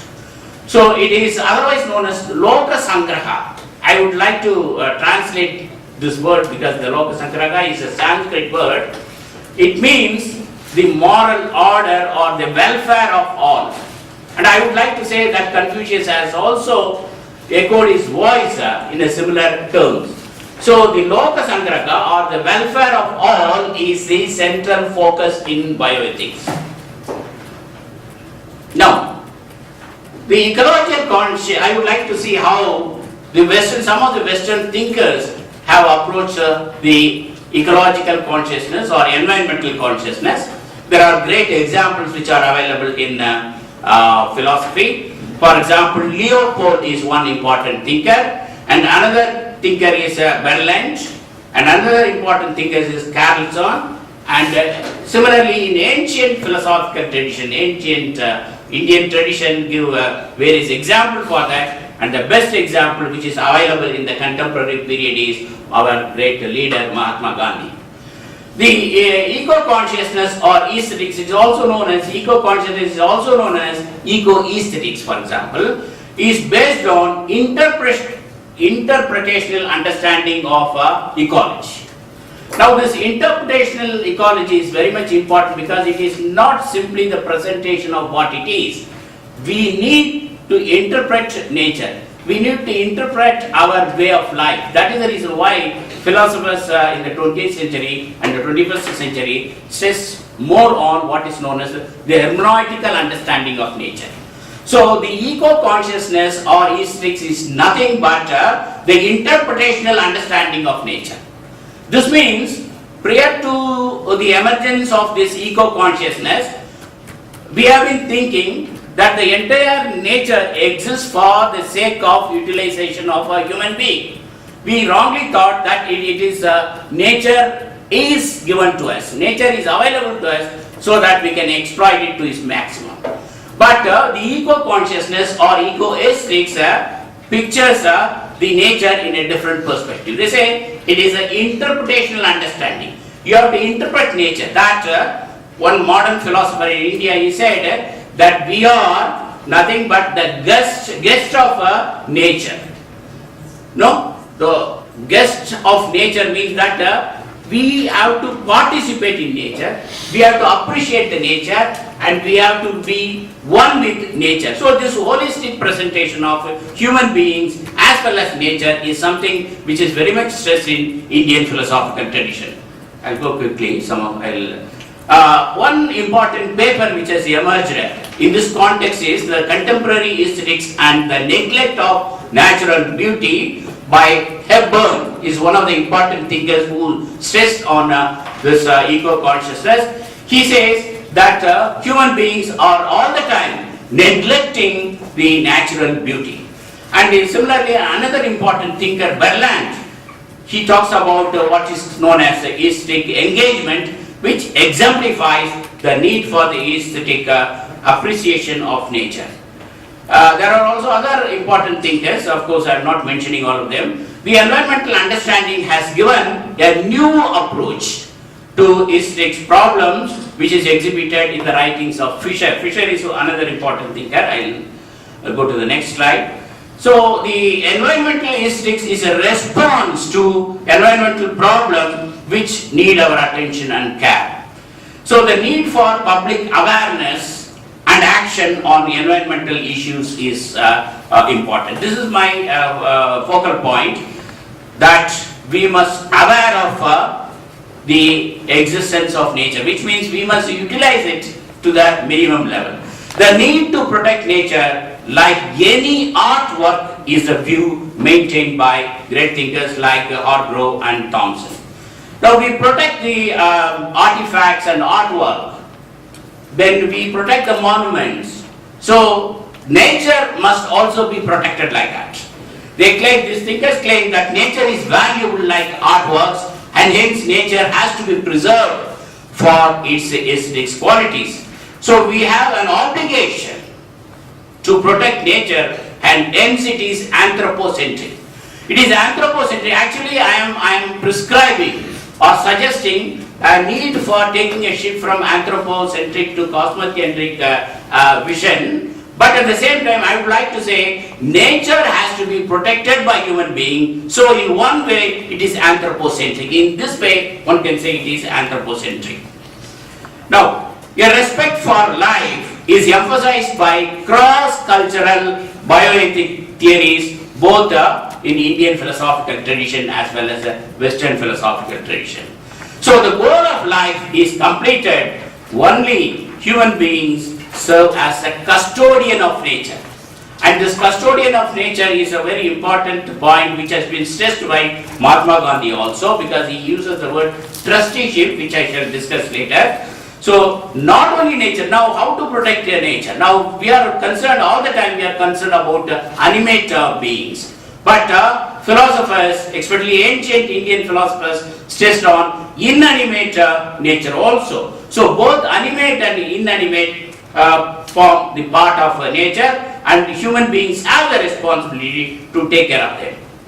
Then, this we can see from ancient tradition. For example, in ancient tradition of Indian philosophy, one can see how they preserve the forest, for example.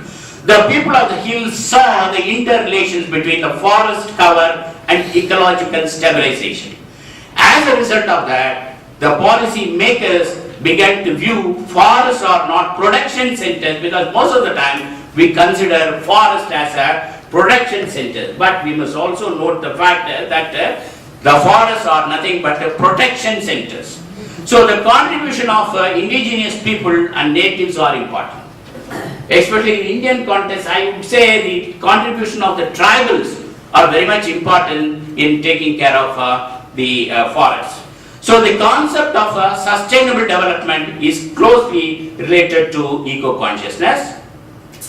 Now, if you look at the UN Commission of Environment and Development, they put forward a notion of sustainable development in the following way. They define what is sustainable development. They say, I quote, development that meets the need of the present without compromising the ability of future generations to meet their own needs. This means the nature has to be protected for the future also. In fact, Maser in one of his papers argued that if we exploit the nature too much, then what is the world, or what is the what kind of world which you are going to give for the future generation? What world you are going to give for your children, for example, he said. So the unsustainable patterns of development pursued by many countries without taking into consideration its environmental impacts and responsibility to the future generation are alarming, no doubt. We have one earth and we have one life. So what do we give for the future generations? This is a question which the bioethics should ask. So the sustainable development which the UN has prescribed has got two important concepts. One, the first one is the needs in particular, the essential needs of the world, poor to which overriding priority should be given. The second is very important, limitation in the environment's ability to meet the present and the future needs. So these are the two important key concepts which emerges in the context of sustainable development. So human beings as a constituent of environment interacts continuously with plants, animals and non-living beings such as light, temperature, water, soil, etc. So we are also influencing our environment by our social attitude. This is also very important. Our social attitude such as land use, transportation, disposal of waste and misuse of resources. So these are some of the important factors which we have to take into consideration while discussing bioethics in the context of eco-consciousness. Now Hindu philosophy or Indian philosophy, because I would like to use the word interchangeably, this concept has been discussed in detail. For example, we believe in the concept of dharma. Dharma is a Sanskrit word, but quite often it is equated with virtuous life, though this equivalent is not proper. It is a word which comes very close to dharma. So we are using in English, in the context of dharma, sometimes we use the word virtuous life also. So dharma recognizes the sustainability of everything. Human beings have indebtedness to other human beings and the life forms on earth. This is in short the principle of dharma.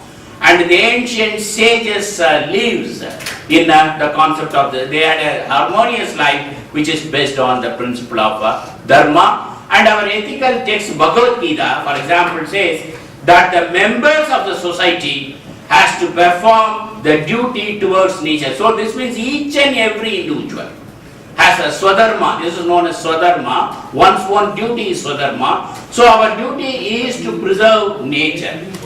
So nobody can escape from this swadharma. In fact, the Rig Veda, one of the ancient Vedas of India, it says, trees give life to those who care for others.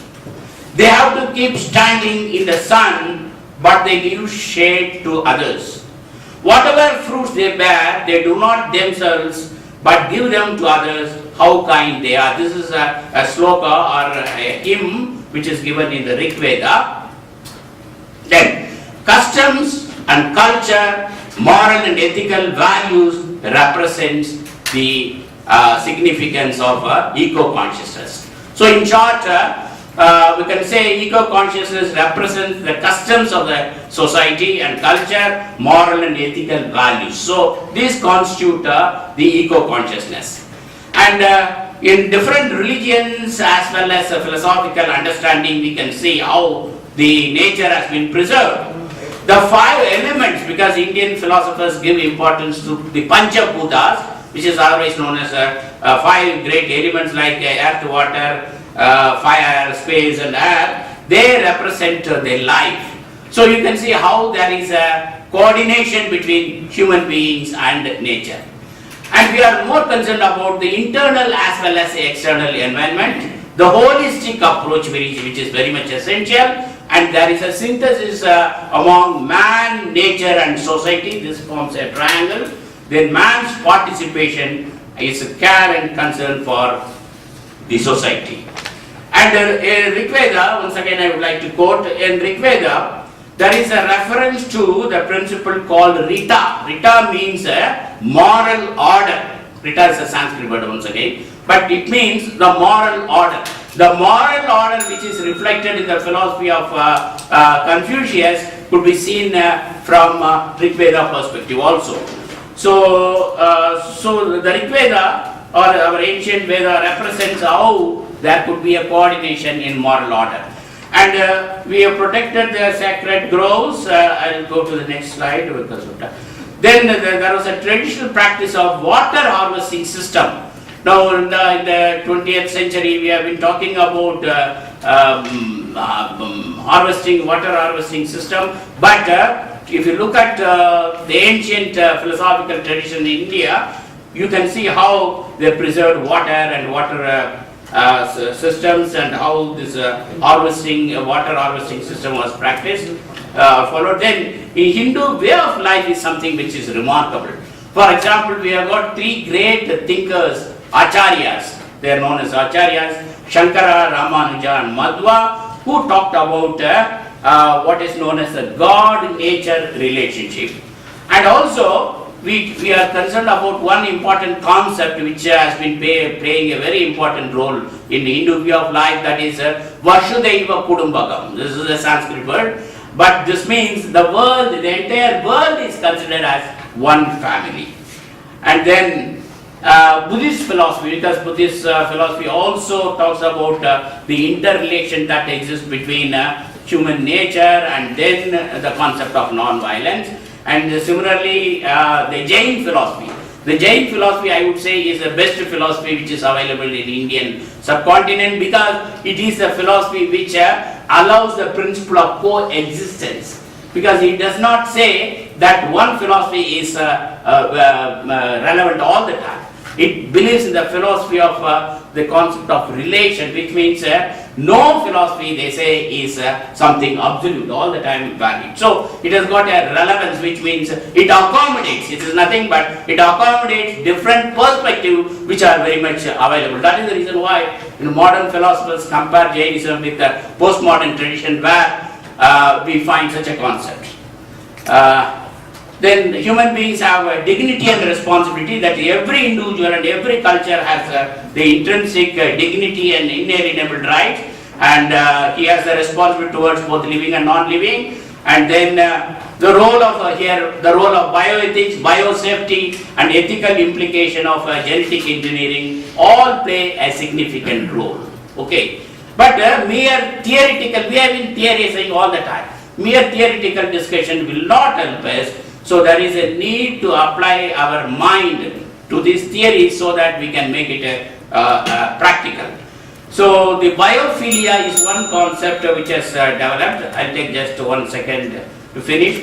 So there is a need for a philosophical approach, and I feel that many contemporary thinkers have emphasized the need for that, and this is possible provided we consider nature as something very much essential for human life. And there were thinkers like Gandhi and others, Tagore and others, who have emphasized the need for this thing. Then finally, this is my last slide, where I would like to say that in a philosophical discussion, two things are important. One is that one must develop what is known as a transpersonal ethics. This is a conclusion, just I'll take 1 minute. It is harmony with nature.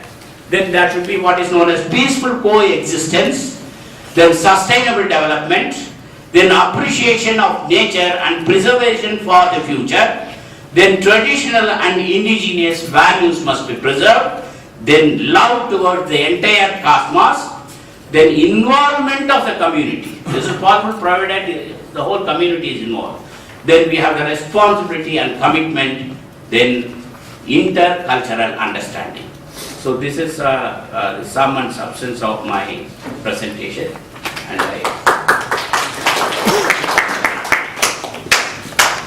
thank you. So we had a presentation about the eco-consciousness from an Indian perspective.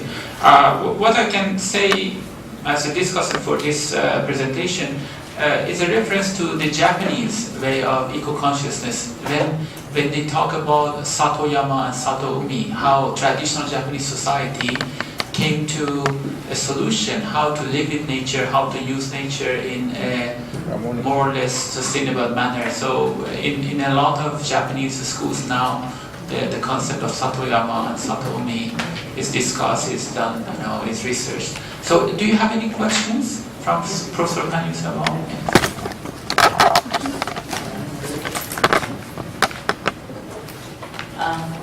Good morning, Professor Patil Selvam. Good morning. We were colleagues, but I would like to question you. Yeah. You have been mentioning about the philosophy of Hinduism, religious philosophy.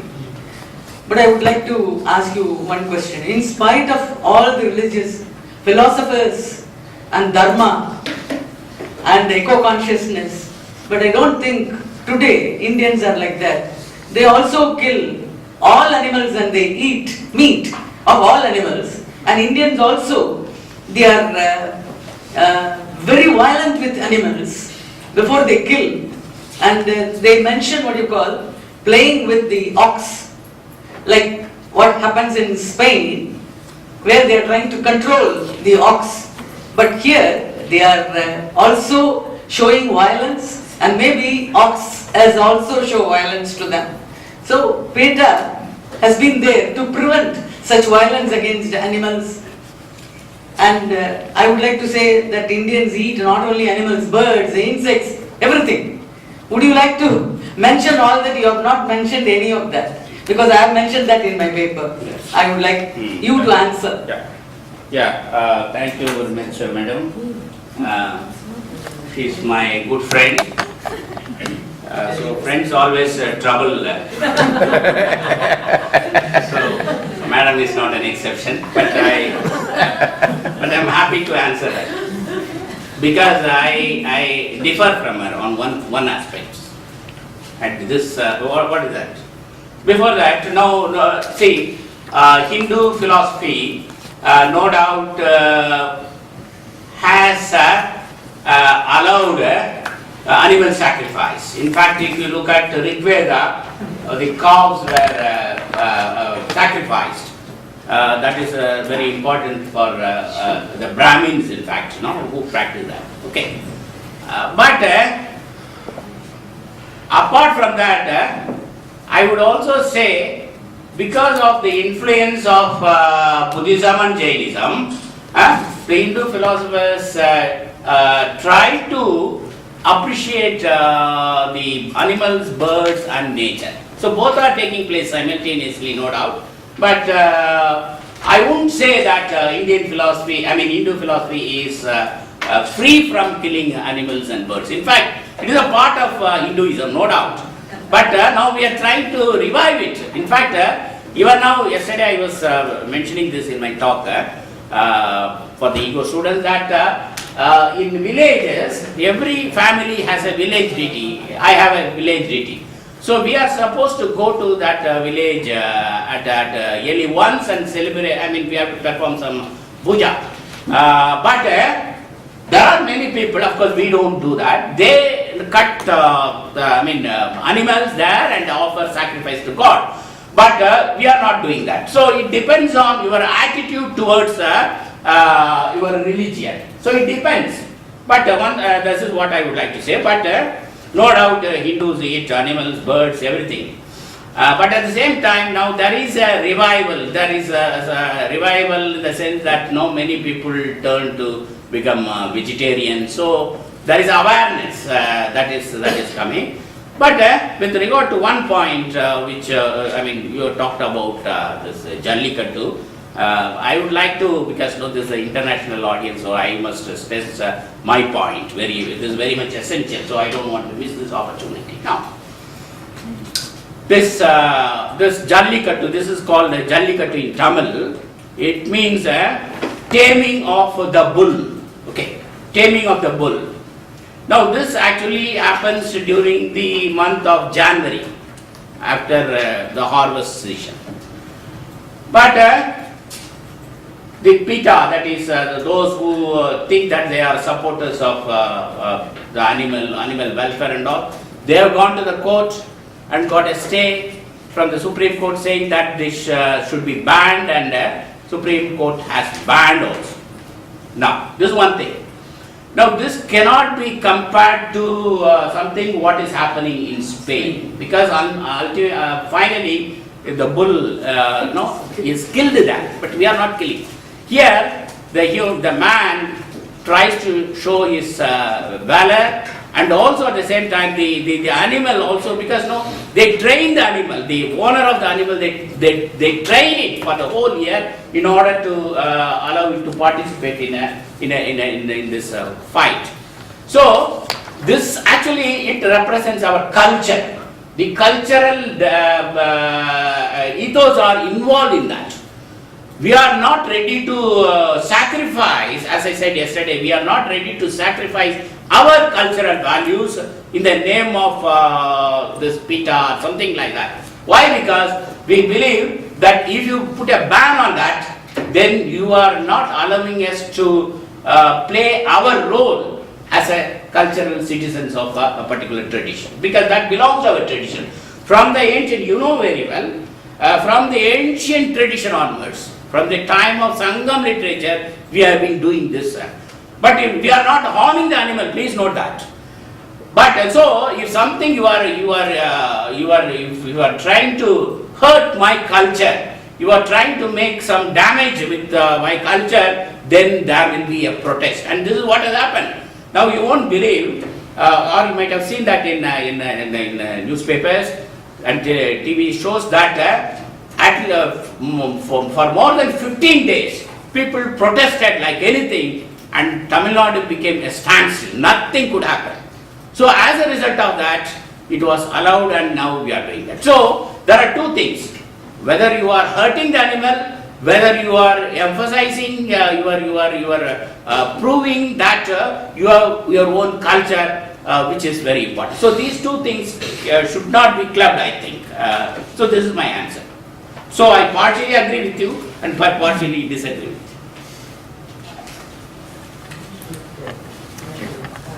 you. Yes. Okay. Sir. Can I? Yeah, I mean, my question is, you see, if you read the history of the American Constitution, there was a time when they said all men are equal, all men are what they say, all men are created equal, but it don't apply to the Black Americans or to women. Now my question is, according to the eco-consciousness philosophy you're talking about in India, which I think I must congratulate Derek for bringing us together, because if you look at the Ubuntu philosophy in Africa, it talks most of the issue you're talking about. But my question is, how does it reconcile with the caste system in India? With caste system? Yeah, caste. Yeah. I mean, the way for the hierarchy. This is a very important question, which I would say has no solution at all. But let me try. This eco-consciousness, where I've been emphasizing the need for interrelation among nature and human beings. Now you said welfare for all. Yeah, welfare of all. Yeah. I use the word Loka Shankraga, that is the community welfare. But at the same time, it is most unfortunate that we are talking about Varna. Varna means color, that is, human beings are divided on the basis of color. That is, it is said, as I discussed yesterday, there is a hierarchy among human beings. Some is considered to be very superior, who are Brahmanas, then Kshatriyas, Vaishyas, and Sudras. The fourth class is Shudra. They are working class, they have to work for the other class. This is how the Indian class structure or the social stratification of India goes. But it is argued by our traditional philosophers that this classification is not based on the caste, because they say that India didn't have any caste classification. It is based on one's own duty towards the society. That is the reason which they have classified the human society, as Plato has divided human society into 3 categories. They say it is also classified into 4 categories. But later, that is after the emergence of Manu Dharma, they call Manu Dharma. Dharma means virtuous, this thing. After the emergence of Manu Dharma, this has a caste connection. There it is said that the Brahmins, who are supposed to be the Brahmins, they are not allowed to do any menial jobs. They can only recite the mantras. That's what they said. So there is a change that has taken place. In fact, in the Upanishads, it is said in the ancient tradition, it is said, one who is born as a Sudra can become a Brahmin by doing good actions. And similarly, a Brahmin who is not performing his duty will come down to this thing. This is how it is structured initially, but later it has got different meaning altogether. But in the contemporary field, in the contemporary scenario, we are not ready to accept this the four classification, because I am one who is fighting against this caste system all the time. I have been writing on this issue, saying why? Because now as per the Indian Constitution, we talk about social justice. We talk about the equality of all human beings. So you can't make some people as higher and some people as lower. So this is also the debate, especially after the emergence of great leaders like Ambedkar and Periyar, Pune and others. There is a social, this is considered as a social evil. So this is a problem. No. I don't say that we are free from this caste system. It is still, it is in the minds of the people all the time, no doubt.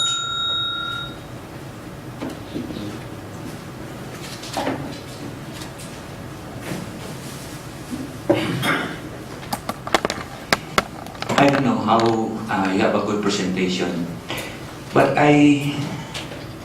there's so much at stake of being human, because moral dilemma is really on our part, how to strike the balance, to balance ourselves with other organisms or beings. My question is, how do we really define harmony or balance? Like for example,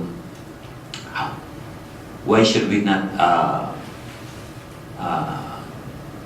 consume like poultry or eating meat, and at the same time advocating harmony or eco-consciousness? So what is really, how do we, in whose paradigm do we really take in terms of balance or harmony with all the beings? Thank you. Yeah. Thank you very much for your very interesting question. How to strike a balance? This is a problem, no doubt, but I would like to say that there should be a coordination between human beings and nature, and I mean, they are both animate and inanimate beings, in the sense that no one can say that you have to stop here, because eating chicken or mutton or anything is it has become a part of human life. In fact, one of my professors said in a joke, he said, he made a joke on this. He said, if we don't kill the chicken, then the entire world will be full of chicken. That's what he said. I mean, it's a joke. No, so I mean, I'm trying to tell you that whether we can make an attempt to strike a balance between these two. We human beings is the custodian of nature. So you can, I don't know how to explain this. You can consume, I don't know. But at the same time, you must have a love towards nature. You must have a love towards animal beings, plants. Beyond that, I am unable to solve this problem. This is a problem. It is very difficult to reconcile these two. But at the same time, you can't destroy everything for your own consumption. This is what is emphasized in eco-consciousness. That is the reason why we are talking about the sustainable development, where you use it for your consumption to a limit and then stop. That is the reason why Mahatma Gandhi, for example, prescribed the philosophy of trusteeship. You are not the owner, please note. You are not the owner. You can use it to a minimum level. This is what it means. Sorry, can I add another question there? Yeah. I just want to build on what the question he asked. I mean, the question of plants, because you are advocating we shouldn't eat, we shouldn't eat chicken, cow, I mean, whatever. We should go to vegetarian, but the plants have also the same rights. And we are saying that, if we allow so many chickens, it's a joke, but at the same time, we keep on planting trees. I mean, the whole place is full of trees, so why not so many chickens?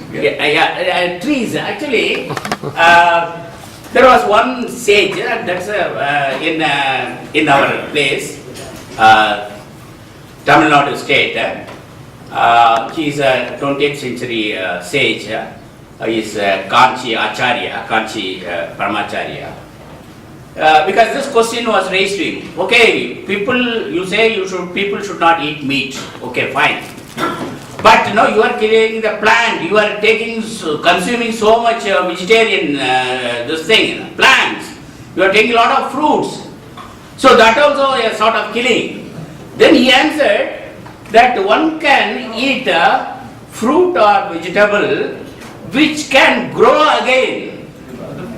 For example, if you eat a mango, the seed you throw, from it can emerge another tree, but it will not happen to chicken. Chicken can be poisoned. Not that chicken. That chicken is in your stomach. I don't know. No, this is one example he gave. It's a fun example. Yeah. Okay, time is up, but let's go to the next presentation, Mr. Kodama. Thank you very much.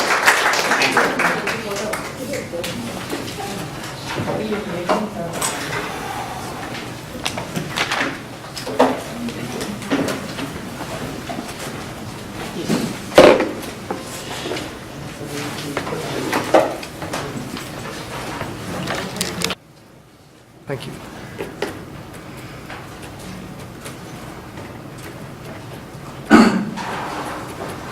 Thank you so much for inviting me to this session.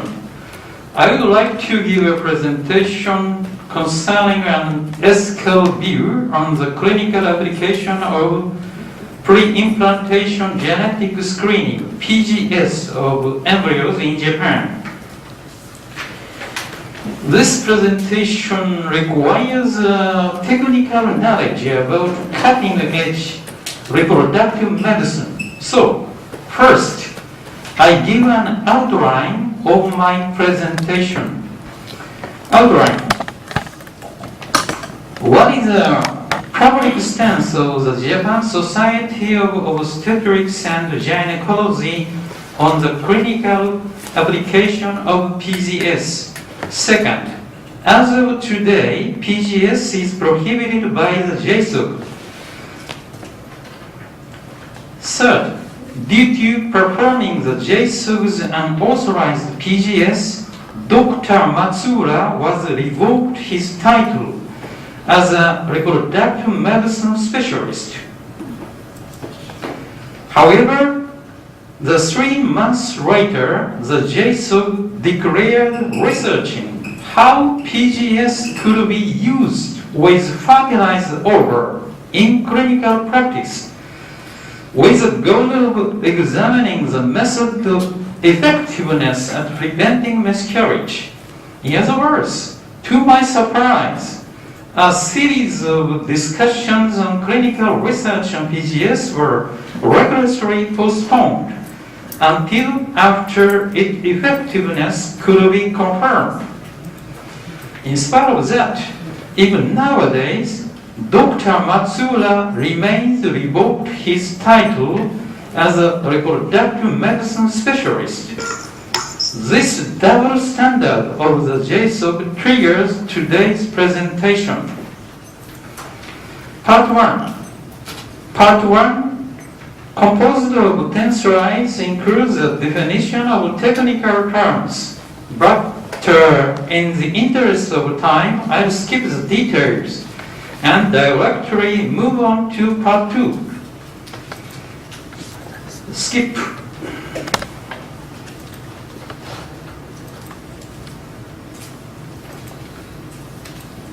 Skip.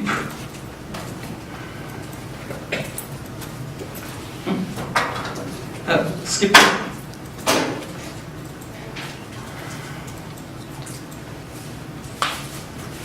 Skip. Skip. Part 2. Embryo selection by using Old-Style Pcd and PGS has so troubled both Japan societies. There is a JSOC and JSON.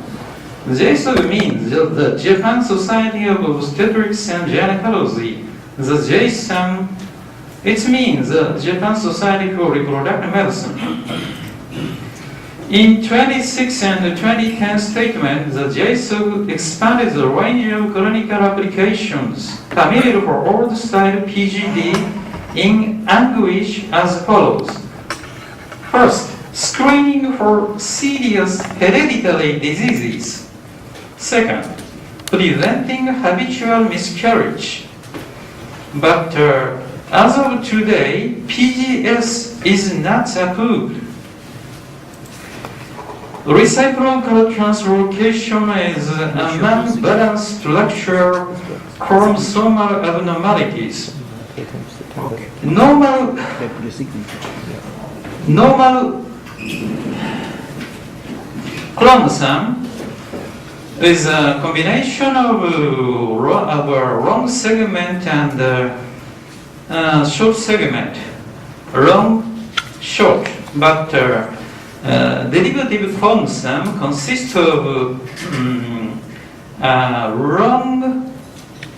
two long segment or two short segment.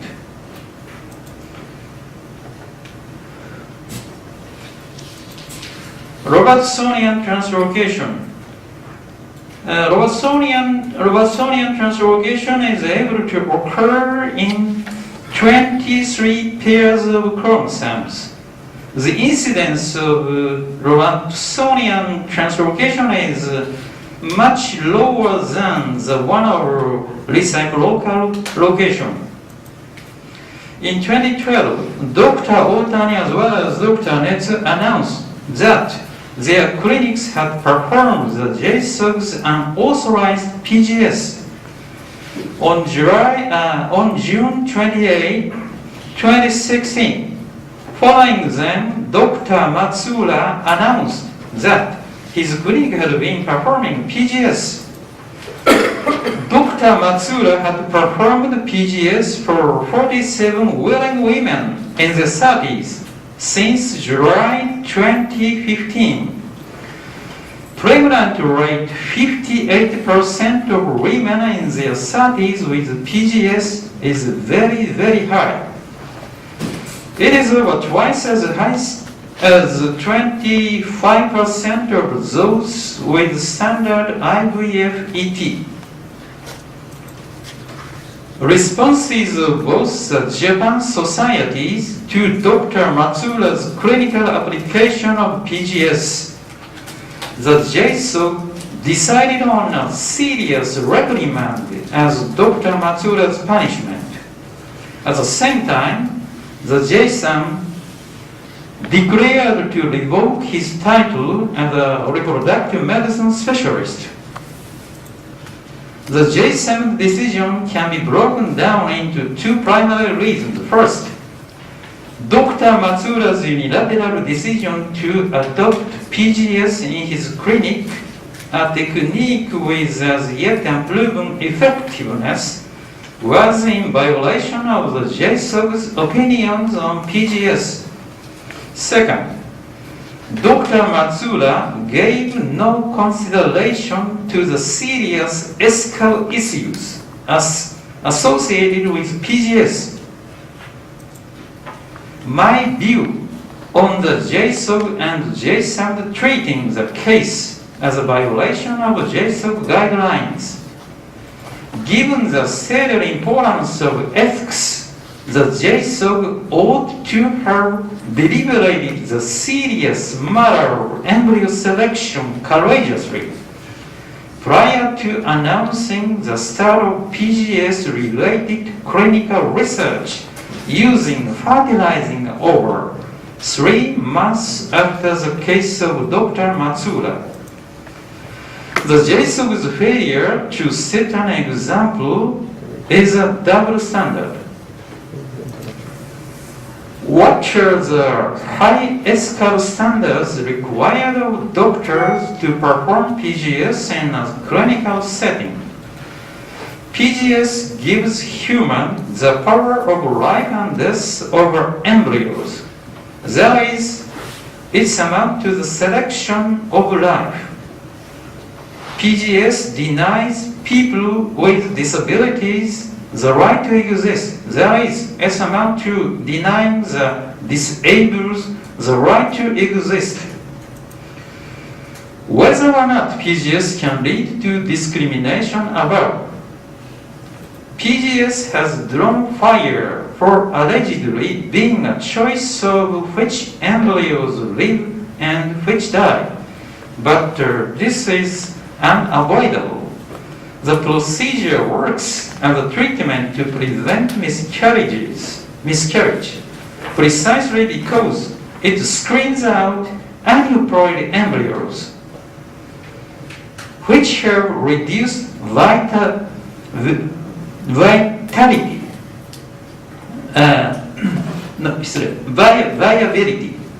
viability, reduced viability. This is wrong. In reality, irregulations in chromosome number occur more frequently than in chromosome structure, and more often as the egg donor increases in age. Take a look at figure 1. Figure 1. This one, like this, like this. Moreover, the most likely fate of aneuploid embryos is to be naturally screened out by the uterus itself. Look at figure 2, figure 2, figure 2. This one, this one. Thus, reproductive medical specialists who perform PGS do so with the aim of selectively rescuing the few embryos. No doctors use PGS with the intention of selecting life in mind. According to figure 2 above, embryos with chromosome 1 aneuploidy fail to implant with a 100% probability. However, there is a non-zero possibility of embryos with numerical abnormalities of other chromosomes resulting in a natural pregnancy. The likelihood of an embryo with trisomy of chromosome 13, 18, 21, or the 6 chromosomes being carried to term is 3. But not zero. On the other hand, embryos with trisomy of any other chromosome or with monosomy of any chromosome except X are not carried to term. If they survive, embryos with X monosomy are born with Turner syndrome, but 99% result in miscarriage. Table 1. This one.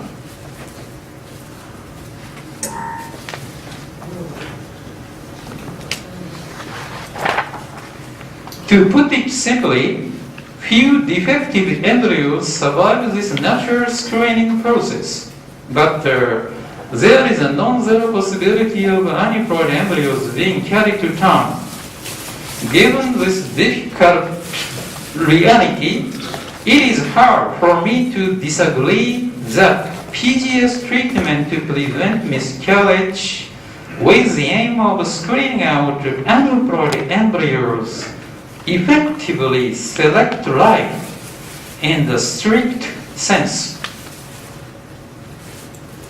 Nevertheless, if both the Japan society think much of the logical thinking above, why do they ignore the gap between the high ethical standards required of reproductive medicine specialists and the realities of daily clinical practice? Ethical discussion of the above-mentioned gap. Both the Japan societies point out two major bioethical issues as follows. 1. The selection of life. Second, denying the disabled the right to exist. In that case, how are both the Japan societies using the criteria above? I will show you the double standard of both the Japan societies in daily clinical practice in the following slides.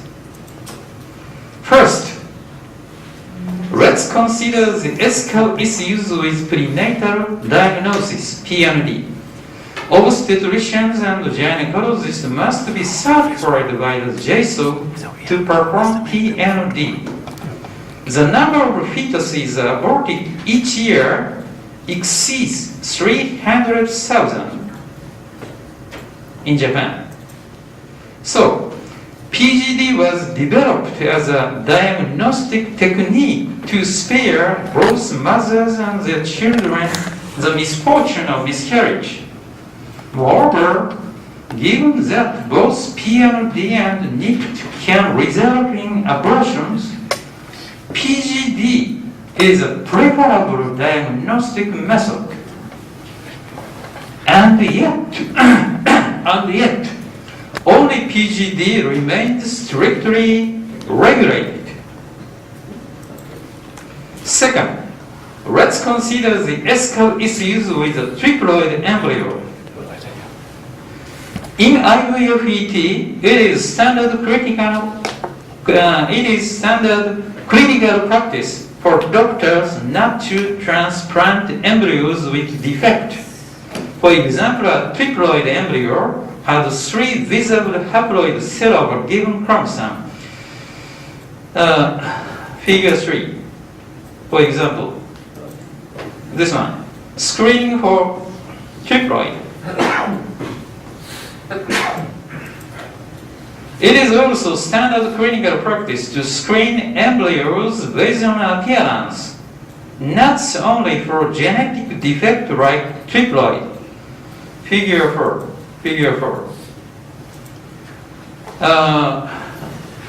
This breast cyst good, of good quality, but this one is not good. This one is of bad quality.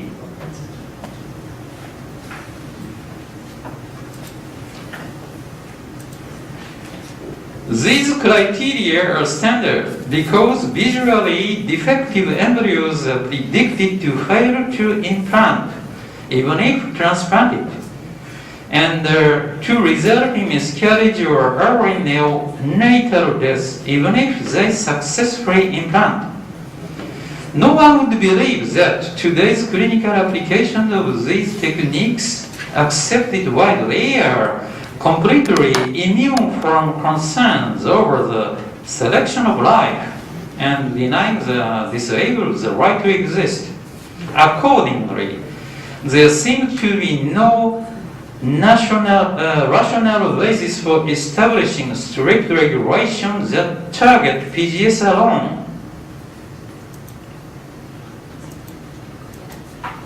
Next, let's consider the ethical problems with Old-Style Pcd. The JSOG lifted the ban on Old-Style Pcd in stages, recognizing its clinical applicability for serious hereditary diseases since 1998. For example, DMD, Duchenne muscular dystrophy. DMD can be avoided by performing prenatal sex testing, while hereditary diseases can be avoided by performing Old-Style PGD using PCR. However, these tests with Old-Style PGD undeniably involve the process of sorting. In the same way as Old-Style PGD, New-Style PCD involves the process of sorting. Based on this fact, why should we make a sworn enemy of PGS alone?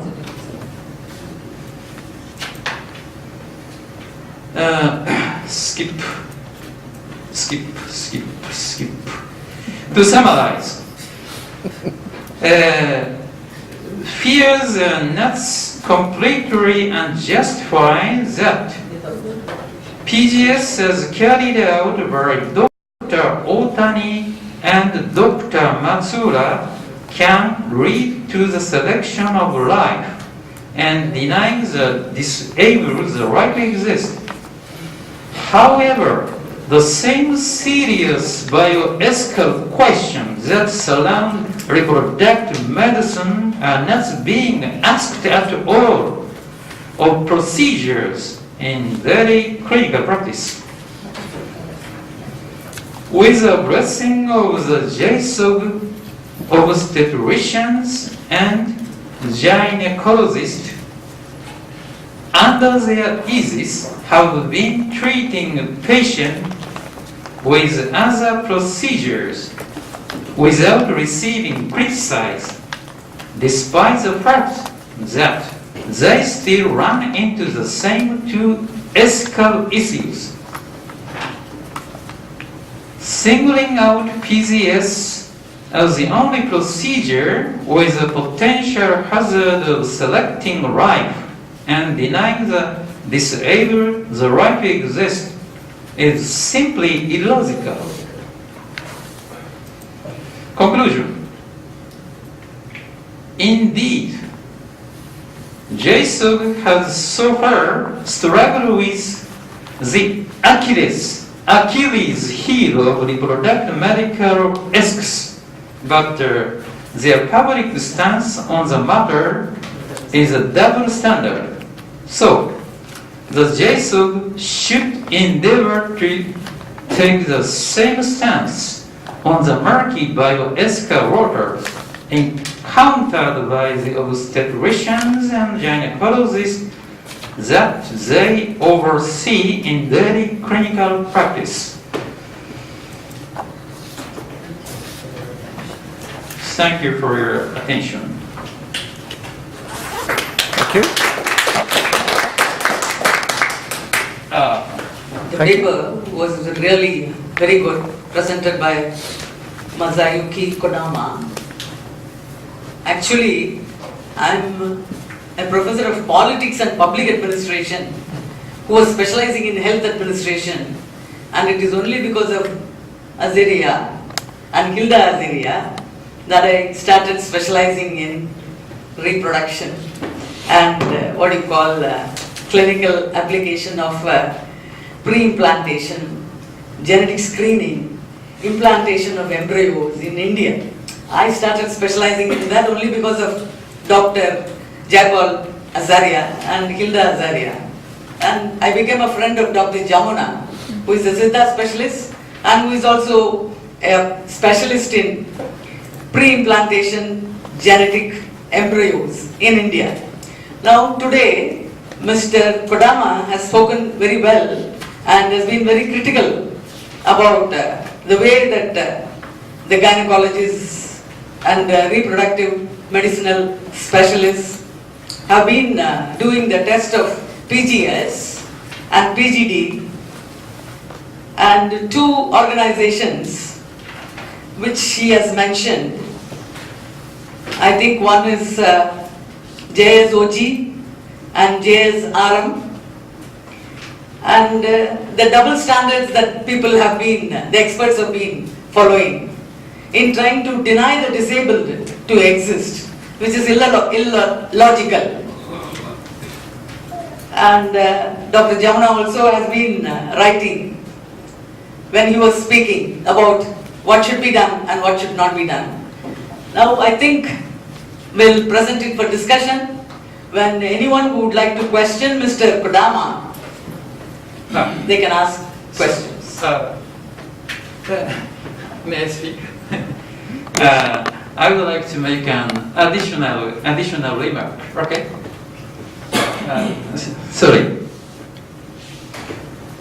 I would like to make an additional remark concerning effective treatment result of both PGD. They have been in Japan. They have been testified so far by the Japanese 3 medical doctors, as well as clinical practitioners in the medically developed countries such as America and so on.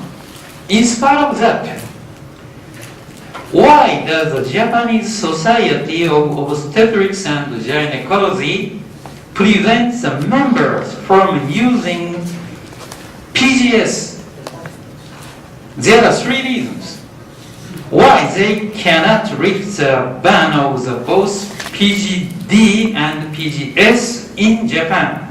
First, the disabled groups have strong oppositions against cutting-edge reproductive medicine, including PGS and PGD. Such denouncing voices have bothered the Japan societies. That is the first reason why they cannot lift the ban on a large scale. The second reason is the successive The second reason is that the executive board of the Japanese Society of Obstetricians and Gynecologists are not well versed in this technique. They don't know this technique well. Third,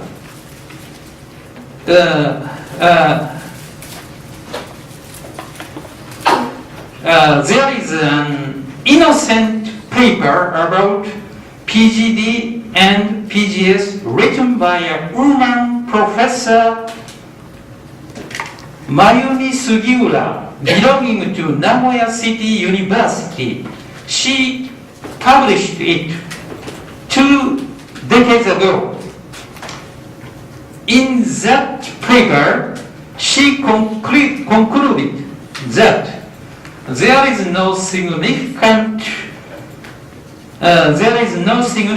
difference between the birth rate with PGD and the natural childbirth without PGD. Since then, based on that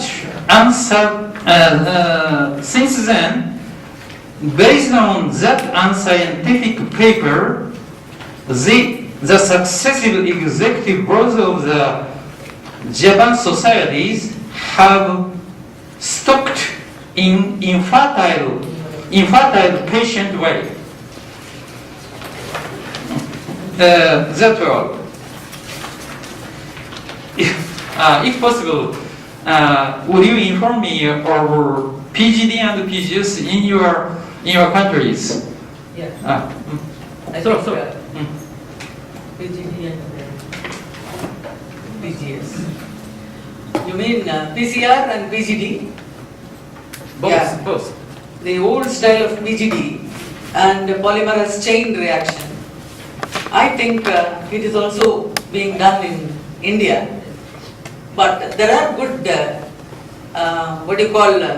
Ayurvedic and Siddha doctors who will not allow the allopathic medical doctors to do that, and they will influence how to give treatment to infertility, and they will not go to the extent of denying the disabled to conceive or to exist. I don't think they will do that. So now I would like to place it before the audience if they want to ask questions. Thank you. This question at the back. Okay. Good afternoon. It's already past. Good afternoon. In 2003, I think, the International Bioethics Committee released a report on pre-genetic implantation, diagnosis, and screening. And they cautioned nations who are trying to experiment on PGD and PGS to practice, to adopt the precautionary principle. Look before you leap, literally, that's the precautionary principle. Because of its eugenic tendencies, the possibility really of selecting what you are supposed to, to bring to this world is high. So the IBC warned us to be wise and be ethical in doing experiments on PGD because of its eugenic tendencies.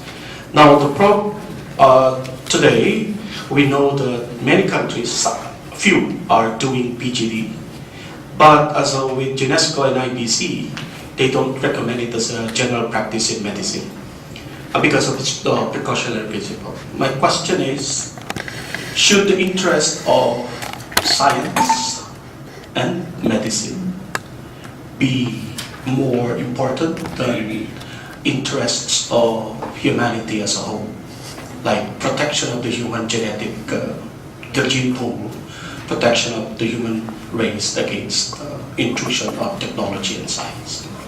So should the interest of science be more dominant than the interest of humanity as a whole in relation to PGD and precautionary principle?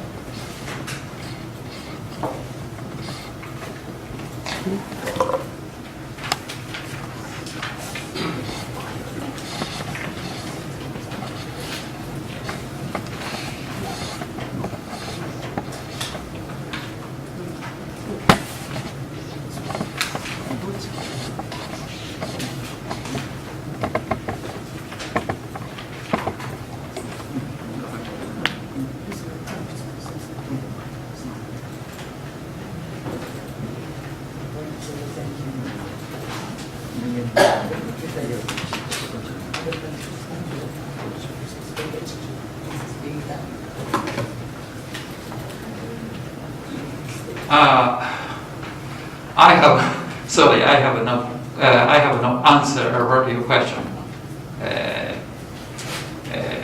I can't answer in this place. Sorry. Okay, you have a question. Just a very short question. Most of the debate about the ethics about the technology, it seems circling around the technology over the PGS or PGD. My interest will be how far can the technology can go as far as it could. At the same time, how about humanity? I think the same related to the same question raised by the previous questioner. And how should we reconsider or conceive humanity, or the meaning or the extent of humanity to be the futuristics? The technology, we know the futuristic technologies, we know the artificial intelligence, we know nanotech, we know biotech, or biomedicals. How far is the challenge that we are moving about humanity? What's the next of a future or about humanity? That should be the interesting question. Yeah. How about we as human beings? What's the meaning in the future as well? So can you summarize? Yeah, but the question is very simple. How far we human beings should be? Should be what? Should be. I don't know. But it's according to religion, you are we are born as a mirror image of the God. If you believe on certain religions or as a representation of certainties. But nowadays it seems to be we are being hijacked or being circumscribed by the technology. We define by technology in terms of whatever genes screening, but it seems we don't have the question about what we are, and the fundamental basics about the ethics of existence, or what we want to be. What is humanity, or what is? No. Yeah. He's asking how far should we become Homo fabricator? Yeah. He needs to translate the message. Yes. So the Homo fabricator, how much we creating? How far should we take technology?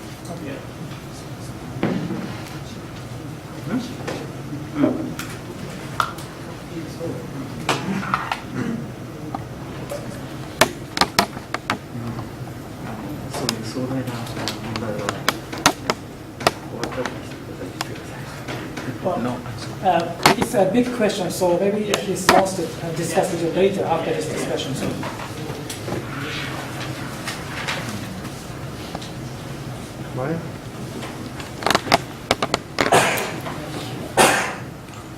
It's not so much a question for the speaker, but more something I think for our gentleman friend Prof that asked a question earlier about the limits, to which traditional medicine can be used to treat certain diseases. this is the same question we're asking in this room now, but to what limit do we take modern technology in terms of trying Western medicine in trying to deal with issues of reproductive health? And I think every knowledge system is dealing with such dilemmas, and every cultural group or genesis of medicine or the evolution of medicine has to go through the same process.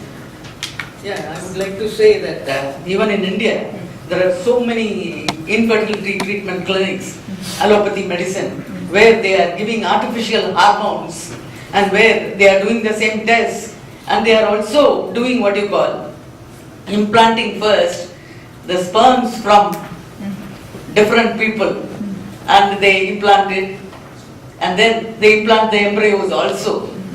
They do such things. There are so many infertility treatment clinics in India also, except Ayurvedic and Siddha treatment doctors, where they try to make your life with good lifestyle and balanced natural food, yoga, exercise, and she will give natural positive results without allopathic medicines. There are only few doctors like her who are doing sincere work. Otherwise, there are more. What happens in Japan, it's happening in India also. So I would like to say, Kodama, that the same thing happens in India also, as well as United States of America. Thank you. May I ask a question? I think the interesting thing in Japan, the Japan Society of Obstetrics and Gynecology has been left to fill the gap because the Japanese society does not want to have a reproductive technology law. So in many countries, the country decides to have a law to regulate reproduction. But there's a question about how much, it's like a libertarian question we had before. If you're going to infringe on people's liberty by control or by law, you should have a good reason to do so. So in the absence of a national law, professional guidelines have long been used for 40 years. And so it's up to each doctor if you want to join the society or you don't want to join the society. I can practice bioethics without joining the Bioethics Society. I can practice obstetrics without joining the Obstetrics Society. I can practice medicine only if I join the medical association. Not really. I don't need to join a medical association. I just need to be a licensed medical doctor. So I don't need to join the Japanese Medical Association. I can only, as long as I'm registered, I can practice.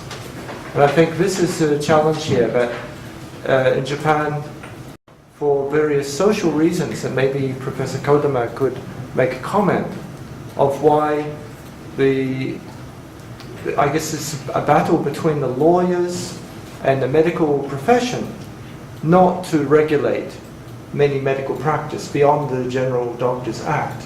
There is a General Doctors Act, but for specialized applications there's not been specialized law, unlike many other countries. So which is more ethical? From a libertarian perspective, you shouldn't have too many laws, because it's my right to choose if I reproduce or not. It's my right to choose, is it? But then the question becomes, is it my right to stop having a second child with muscular dystrophy? So in 2004, when I presented a discussion to the Japan Muscular Dystrophy Association, Kindystrophy Gakai,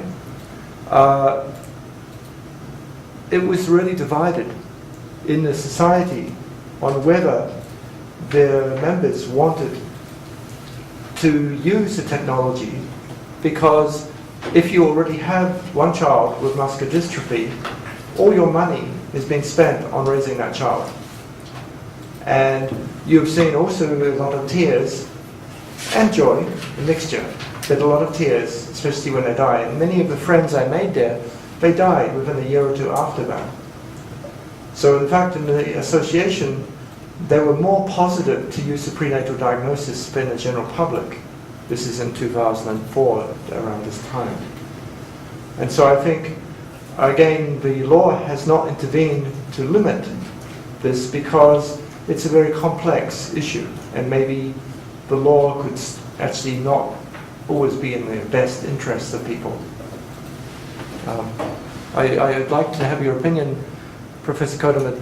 Should there be a law in Japan, or we leave it to association to regulate reproductive technology?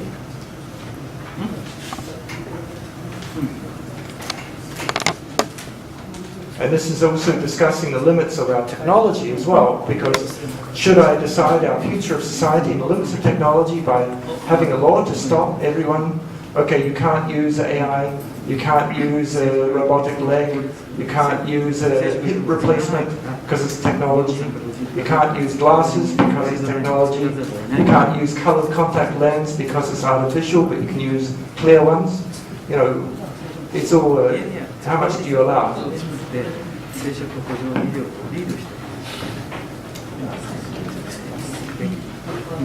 So his answer is, he said currently now, because politicians make law, they are hesitant to make law, right? Yeah. Then, so Gynecological Association is controlling and making guidelines. Yeah. So that is a problem. So he insists, law should be made.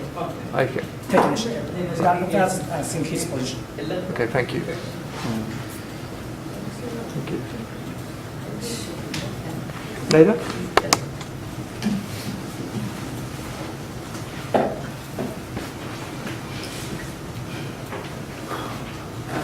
In response to what you said, the situation in Japan regarding medical practice is a very strange one. But what I can tell you is, for example, we don't have any reports on malpractice.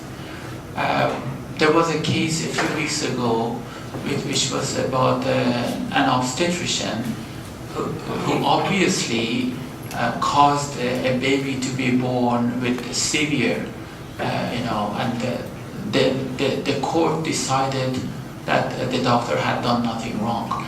I have seen in this period I've been living in Japan more than 10 cases of obvious malpractice that nothing was done.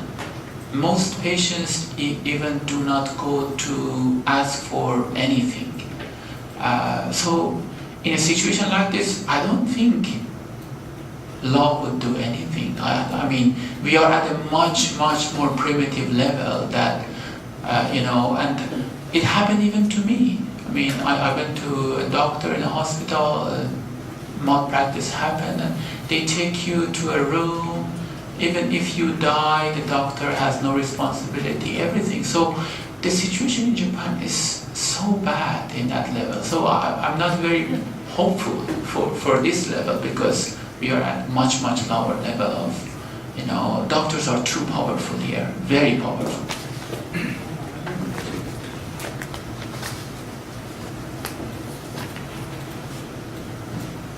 More comments, Aruna? More comments from you? I think we should agree with your statement, because it happens in in rural areas where there are traditional medical doctors who have some knowledge about, say, doing all these pre-implantation screening of genes and implantation of sperms in the uterus. Everything happens, but the thing is, we should know, as Dr. Daryl Meza was telling, we should know that we should stop it. We should stop it not because of it is being prevented by law or we are going to be punished by the legal system, but it is our duty and it is our consciousness of bioethics. Bioethics is ethics. It is not something different, and we should follow it. That's what we all feel, and I think Kodama also believes in practicing bioethics. So we should thank Mr. Kodama for making this presentation, and I think we can adjourn for lunch. Thank you.